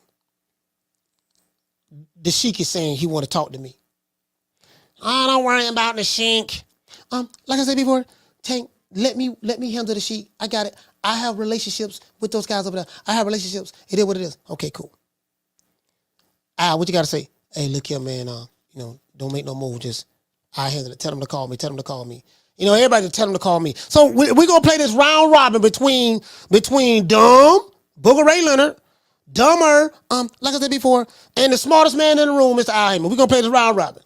And dude's going to be online arguing all day about, yeah, man, that's smart what he doing. Turn that money down. Oh, he shouldn't do this. He shouldn't do that. He with some geniuses over there, this and that. Arguing while putting money on, while you trying to pay that PS5 off that you have on layaway. True. We saw this with Deontay Wilder. We saw this already. We seen this already, right? Again, so I'm not saying that Abdul Wahid is turning down anything. I'm not saying that. I don't want no Tank fan. How about he talking about Tank turning down money? I'm not saying that at all. What I'm saying is you have to, if it was me, I got to listen to the Sheik. Let me hear what the Sheik talking about. Now, don't worry about it. Y'all work for me. Let me hear what the Sheik talk about. Caller, what's your name? Where you calling from? Yo, Coach, this is Mason from Flint, Michigan, man. How you doing? Mason from Flint, man. You the last call. Talk to me. I got a couple points I want to make real quick. You say Jabba the Hutt said His Excellency ain't had the money to pay Wilder. Is that what you said earlier? Yeah. That's the craziest shit I've ever heard. Them motherfuckers is literally made of money. More money than like you say, the average motherfucker will ever see in 2 lifetimes. If Tank don't take this fight, like you say, we don't know nothing, we just speculating. Yeah. But I did see the interview that His Excellency did with my man from DAZN. And he put the offer out there, say he got the money to pay them boys. If Tank don't take this fight, I'm with Ricky Ricardo, man. I'd never support this kid again ever in my fucking life, because this is just unacceptable, man. This would be the biggest duck I've ever seen. This nigga will make Canelo look like he ain't never did nothing wrong. If it's true what he's saying, and Tank don't take this fight, it'll be a travesty, man. And if he let them boys talk him out of taking that fight, because Floyd, let's be real, Floyd don't want to see a nigga doing better than him. Yeah. And that's just the bottom line to it. Floyd don't want a nigga being better than him, 51-0, more money, this, that, and the third. Floyd don't want to see a nigga doing better than him. So he might advise the nigga not to take the fight. But if he don't take that fight, man, I can't support that shit. Like you say, I don't want to see you fight Pitbull Cruz. I don't want to see you fight Rolly Romero. Nigga, go over there to Saudi, get that money, fight Devin Haney, and win, lose, or draw. Shit, at least you walk away with $25-30 million. But that's my call, coach. All right, shout out to Mason for Flint. Salute for him. This is the thing, right? This is the thing, and this is what I tell you guys. At some point in time, you got to stop blaming Al Heyman. Like, Al Heyman is the guy who everybody like to blame and stuff. But bro, like, at the end of the day, man, these guys make their own decisions. And I don't believe in blindly following somebody. We can still work together. You can still advise me. But it doesn't mean that they are always right. I'm not going to blindly follow you because you say so, or because we got so far. You might have brought me as far as you can take me right now. Let's work together on a fight-by-fight basis. We're going to work together on a fight-by-fight basis, dog. This we're going to do, right? Okay, I got you. Okay, now, I'm looking for that next one. Because from what I'm hearing, the reason why we haven't got anything from Tank is being announced to fight Esau Cruz in February. This is what I'm hearing. And I'm going to be very transparent with y'all. It's because the money doesn't look right. Tank wants to make $15-20 million or whatever. The amount of money he made fighting Ryan Garcia. Does he want to make that kind of money? Because he's gotten a taste of that good money now. And Al, because he's not getting an annual budget from Amazon, only a distribution, he don't want to pay that man that kind of money, because that fighting Esau Cruz not going to generate that kind of money. So Tank like, well, man, I'm turning that fight down. I don't want that. So now you at a crossroad. Because the only way you're going to make that kind of money, you're going to have to fight somebody that's a draw. I don't care what Ryan and Tank did. Ryan and Tank needed each other in order to do those kind of numbers. Tank was a draw. Ryan is a draw. That was an anomaly. And you got all of the casuals on board that want to look at it, right? So in order for you to do that, you got to find another draw. Perfect example, since they like to use Floyd all the time. When Floyd did big gates, big pay-per-view numbers, guess what? Everybody he fought was a draw. Ricky Hatton was a draw. Had an entire country behind him. Juan Manuel Marquez was a draw. Manny Pacquiao was a draw. Conor McGregor was a draw. Look at any of the big numbers that he bragged about. Oscar De La Hoya was a draw. Canelo Alvarez a draw. You always need somebody who is your equivalent, who have drawing power. So while you bragging that, yeah, he did all this, he did all that, he didn't do all or nothing, because he couldn't have did it without Oscar. He couldn't have did it without Conor. He couldn't have did it without Manny Pacquiao. He couldn't have did it without Canelo Alvarez. Those are the facts. He couldn't have did it without Ricky Hatton. Let's give a round of applause.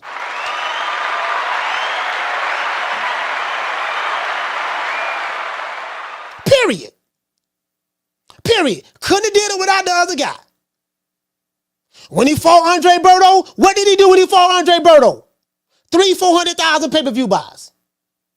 So who you fight matters.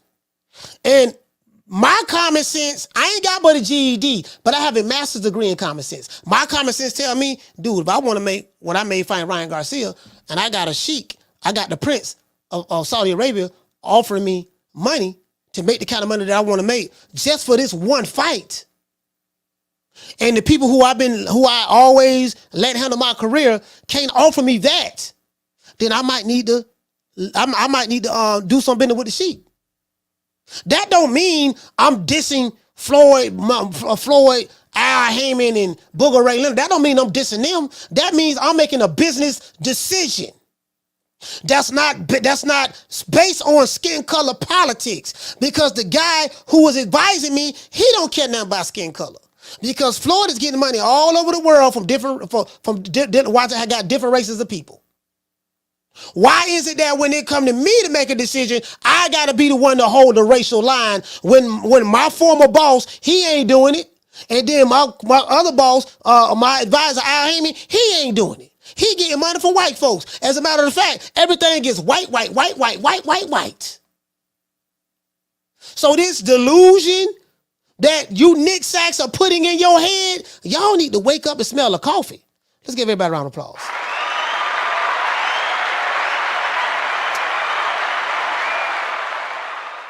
Shout out to everybody, man, who gave cash out, man. Super chat. Shout out to Alan Maddox. Okay. Shout out to Leonardo. Okay. Shout out to the Martin. Okay. Damian Bennett. Okay. Beezy Baby. Okay. Proctor 1995. Okay. Mr. Calderon. Okay. Swift 718. Okay. And Jamario. Okay. Let's see. Did we have any cash outs? I don't know if we got any cash outs today. Did we get any cash outs today? All right, yeah, we got one cash out. Shout out to Tay Hill for dropping that. Bam, dub on your boy. Hey, Leroy. Super chat received. Playtime's over, boy. Salute to Tay Hills, man. He gave me a late. He said happy birthday. That was yesterday. He said happy birthday. God bless you. Yeah, I appreciate you, fam. I appreciate you. That's all I'm saying. That's all I'm saying. You get what I'm saying? Take it how you want to take it. Take it how you want to take it. You can say, he cool, whatever. Say whatever you want to say. I don't give a damn. Because you listening to these, never take financial advice from niggas on YouTube. If these niggas knew so goddamn much, you know, I'm saying these Nick Sacks. If these Nick Sacks, these Wakanda niggas knew so goddamn much, they would have a big higher net worth than two figures. You know what I mean? You got to be smart, be intelligent, be an independent thinker. Use your own mind.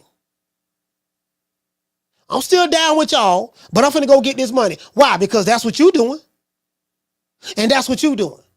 So it's cool. So it's cool when they do it. It's a problem when I do it. Fuck them. You get what I'm saying? Shout out to Harvey, man. Hey, okay. For dropping that quarter of a bam dub on your boy. Hey, Leroy. Super chat received. Playtime's over, boy. Hey, shout out to Harvey, man. Harvey John dropped the quarter of a dub. Salute to you, fam. Salute to you. He say happy birthday. I appreciate you, fam. It is what it is. Let's give everybody a shout out, man. All the Tenderonis, 100 deals of PYTs. Shout out to doggone Mimi24. Okay. Shout out to Sheila. Okay.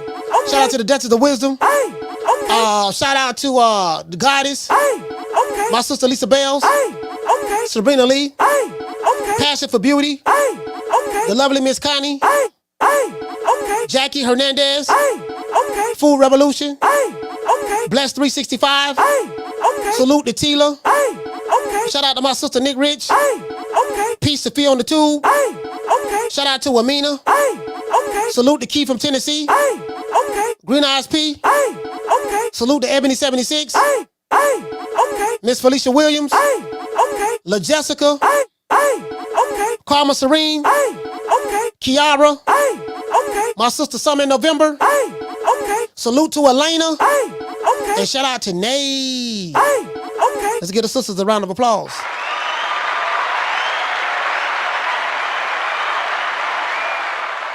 Man, shout out to everybody in the chat, man. Everybody in the chat, man. You know I gotta give a shout out. Shout out to Superman. Okay. Shout out to Superman. Shout out to Lil BF. Lil BF, man. Salute to you, bro. Shout out to Montre. Hey, okay. Shout out to Jason Phillips. Hey, okay. The Inevitable D-Block. Hey, okay. Shout out to Hood Sports. Hey, okay. Salute to Cinnamon. Hey, okay. Look like we have another cash app. Look like not a cash app. Look like we have another super chat. Shout out to Element Ox. Hey, okay. For dropping out quarter of a dub on your boy. He said, "You're right, coach. Just saying, outside of Wilder, never in the history of boxing has a so-called top boxer fought basically bums and been talked about like he's great." Okay. Shout out to Proctor. Hey, okay. For dropping that quarter of a dub. He said, "Who's the worst dog? Tank on Haney or Cinnamon on the Mexican Monster?" I don't think neither one of them are ducks, to be fair. Tank hasn't fought anybody in the lightweight division, and they let it be known that that's what it's going to be. Tank has came out and said he's never asked for any of the fights, and he doesn't have to fight those guys because he's taking less risk and making money doing it the way he's doing it. So, I mean, he's making the business decision. He ain't fighting nobody, and he said that. So that is what it is. And then you say Canelo Alvarez. I mean, again, to me, it's like it's kind of hard for me to say Canelo is ducking. I'm gonna tell you why.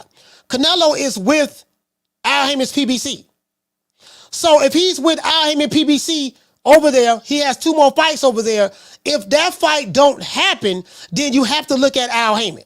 We don't know we don't know yet if Canelo's not going to fight David Benavidez. Now, if you ask me, Proctor, ask me once this year is over with. If Canelo fights in March, in May, and he fights again in September, and David Benavidez is not on the table, then if I go by what Shawn Porter is saying, guess what? Your boss, the black man who is for black people, according to BF, the black man who's for black people, he's telling Canelo, you don't have to fight him. This is what I have for you. So at what point in time do you look at Al now as well? So let's see what happens. The guy got 64 fights. He's fought more black fighters than a lot of these guys that's over there at the PBC. So I want to give him the benefit of the doubt of this year, but I'm not going to call Tank a duck. I'm not going to call Canelo a duck. I'm going to sit back and see how this year play out. After this year, then it is what it is. True. I'm going to sit back and see what both fighters do. You get what I'm saying? I'm going to see what both fighters do. And as I said before, if you want to say Canelo's a duck, fine, I have no problem with that. Can you give me a fighter that's doing what you want to see Canelo do? Just any.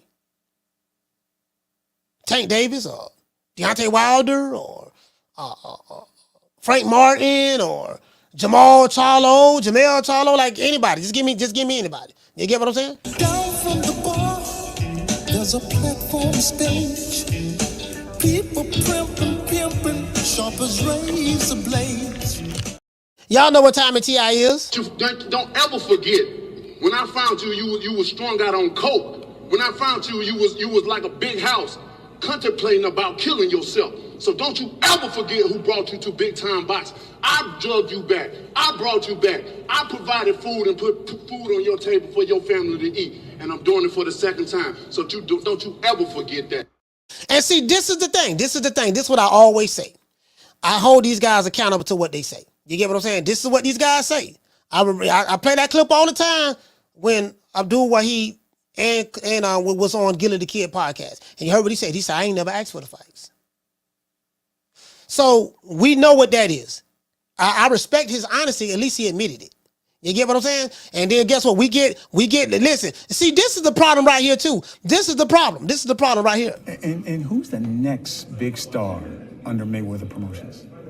Ooh, we have quite a few young guns, as I say, and I don't want to leave any names out, but we have a great roster of young talent, and we've been very selective about what we're doing, again, because when you have, an abundance of fighters, it's hard to kind of focus on.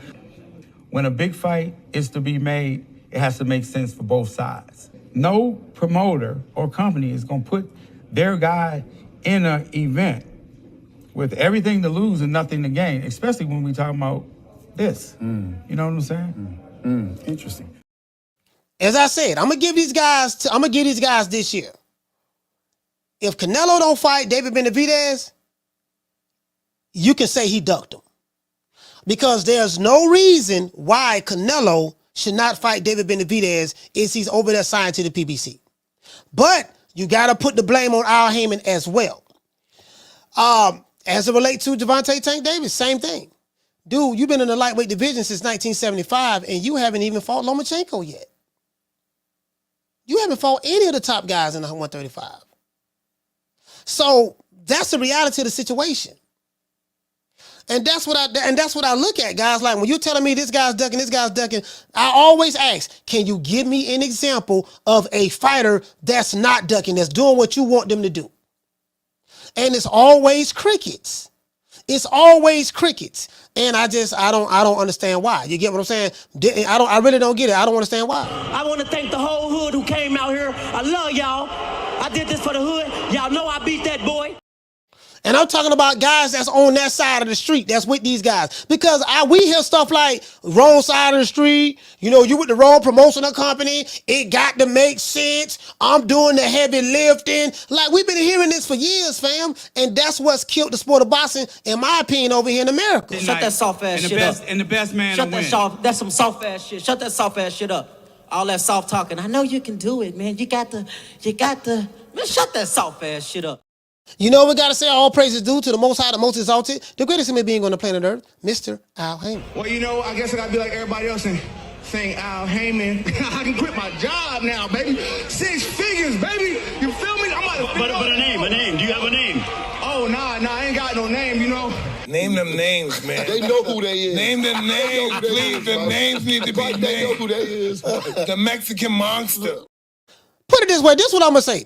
I don't want to put it this way. I don't want to say they ducking. I'm going to just say these guys are making smart business decisions. True. Hey, Alan Maddox, Proctor, Miss Parker. I don't want to say they ducking. I'm going to just say they are making smart business decisions. True.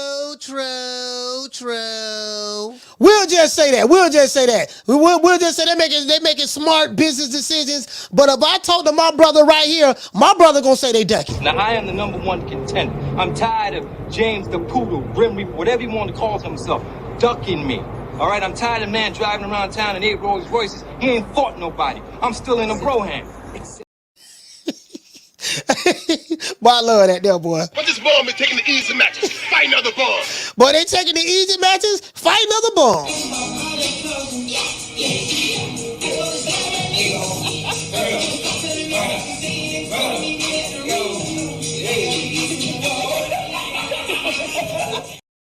Shout out to Proctor. He said snarf tank.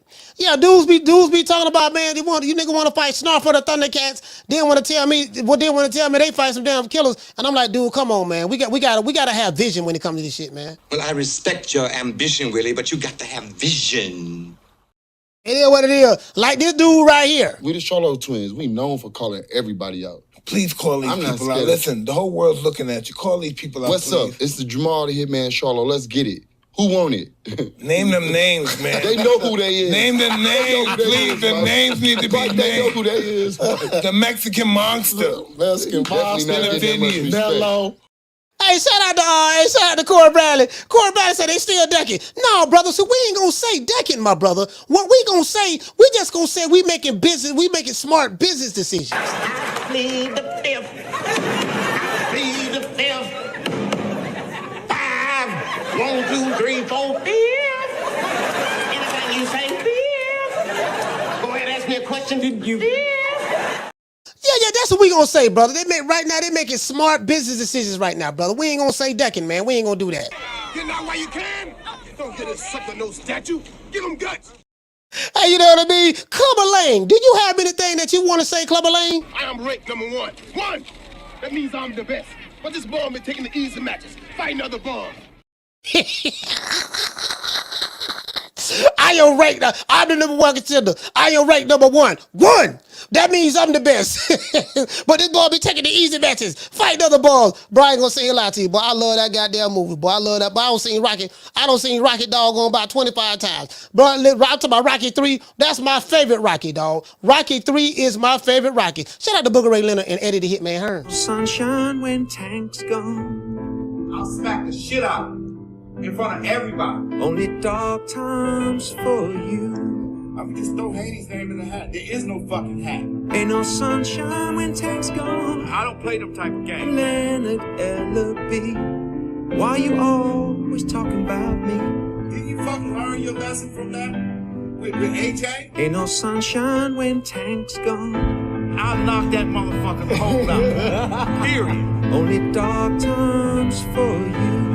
Ain't no hats to throw nothing in here. We're running a fucking business. Ain't no sunshine when Tank's gone. You fucking idiot. Leonard L.B. Why you always talking about? Hey, man, if you sitting there watching the show, hate watching, don't want to hit the like button, Riley, talk to him. Look, fuck you.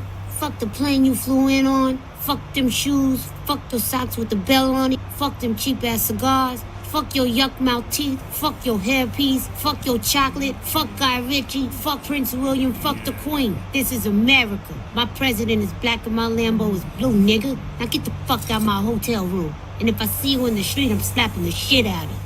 Listen, man, I like fighters that pull up, man. I really love the fighters that pull up. I am sick of hearing these bullshit Superman stories about the Wassa legendary Bruce Leroy catching bullets with his teeth. Catches bullets with his teeth? Nigga, please. Shout out to Proctor for dropping that $2 super chat. He say nah, that was the worst, coach, with Jamal. Okay. Shout out to Alameda dropping that quarter of a dub. Salute to you, fam. It is what it is, man. We gonna make it do what it do. Hey, man, y'all check it out, though, man. Y'all check it out, though. Some of these niggas need to be put in jail, because if they ain't gonna make the best fights possible, and they gonna keep hiding behind their advisors, promoters, and managers, or whoever they hide behind, we gonna start locking some of these dudes up. You sound like a bitch. Bitch. Man, I ain't worried about jail. Shit, man, I don't give a damn about going to jail. Nigga, take me to jail. Take me to jail? Shit, lock me up. Lock me up? Throw away the kid. Throw away the kid. Ryan Garcia, you called out Devin Haney, then you changed your mind. You called out Roland Romero, and then, goddamn it, I think Oscar shot that down, or that ain't work out. Now, I think Roland Romero had some other plans for Rolly. Now, you got set up with the fight Jose Ramirez, and you said you ain't fighting him. What is it that you want to do next, Ryan Garcia? I actually do cuss a little. Do you? Also, yeah. What's your favorite curse word? Probably fuck. Sir, do you want the smoke? Nigga, I'm talking face on the bro short. Boy. Lights out, you hear me? Clap on, clap off. Okay. You got me fucked up, cuz. Oh, so you just gonna want to pick and choose who you want to fight, huh? But when you are put in a certain position, he should be he's able to, like me. You know, when I was in a position, I can pick and choose who I want to, because I earned that right. But he receipts a motherfucker, boy. Hey, shout out to Elementox. Hey, okay. Dropping that quarter of a dub. He said, Coach, all of these fanboys okay with Ginger Duck fighting Bivol, but not okay with Beterbiev. He's 49 years old, same weight as Bivol. Why wouldn't Duck Nello fight him? I mean, that's another thing too, man. I mean, I can make that argument for why David Benavidez have never moved up and fought Dimitri Bivol. Why David Benavidez haven't moved up and fought Beterbiev. And David Benavidez is pretty much 100 and 200 pounds, you know what I mean, in between fights. So he's big enough to be fighting those guys as well. And I get your argument. If you feel that Canelo is ducking Beterbiev, okay, well, that same argument could be made for David Benavidez. Because David Benavidez has not challenged himself at all. He hasn't challenged himself at all. I mean, that's just being honest, fam. He ain't moved up and fought nobody. And a lot of guys he beat up, he pulled up from lower weight classes to fight them. That's just being fair. That's just being honest. You know what I mean? So, I mean, you can look at that. I can look at that both ways, dog. Y'all know what time in TI is. Shout out to the PYTs, the Tenderonis, and the Honey Dip. Salute.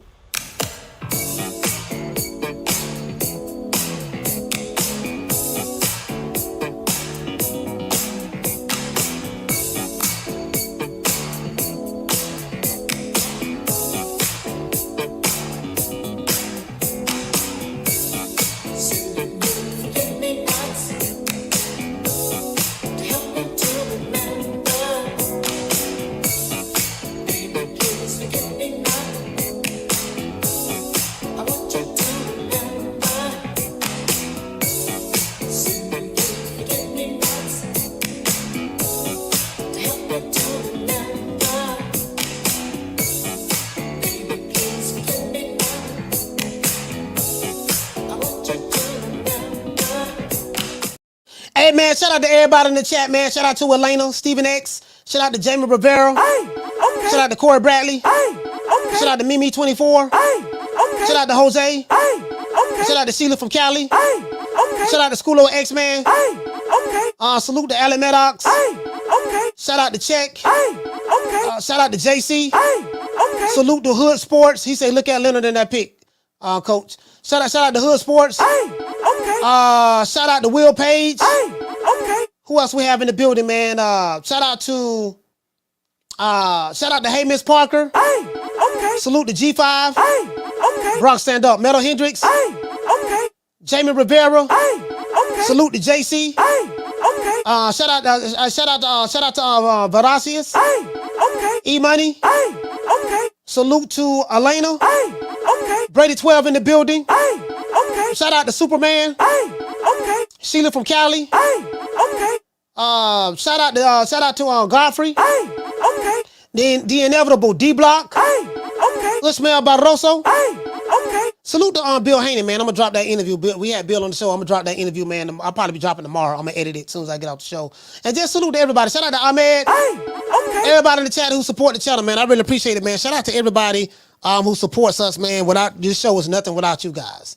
We got the hottest show in on the YTBC in boxing. We're not the biggest. We haven't been around a long time. I like the boxing voices and stuff like that. We ain't been around that long. We ain't been around like Blue Bloods and all that stuff there.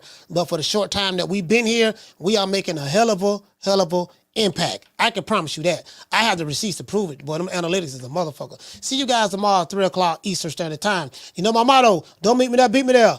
Peace. Man, I'm out of here, bro. Let's go.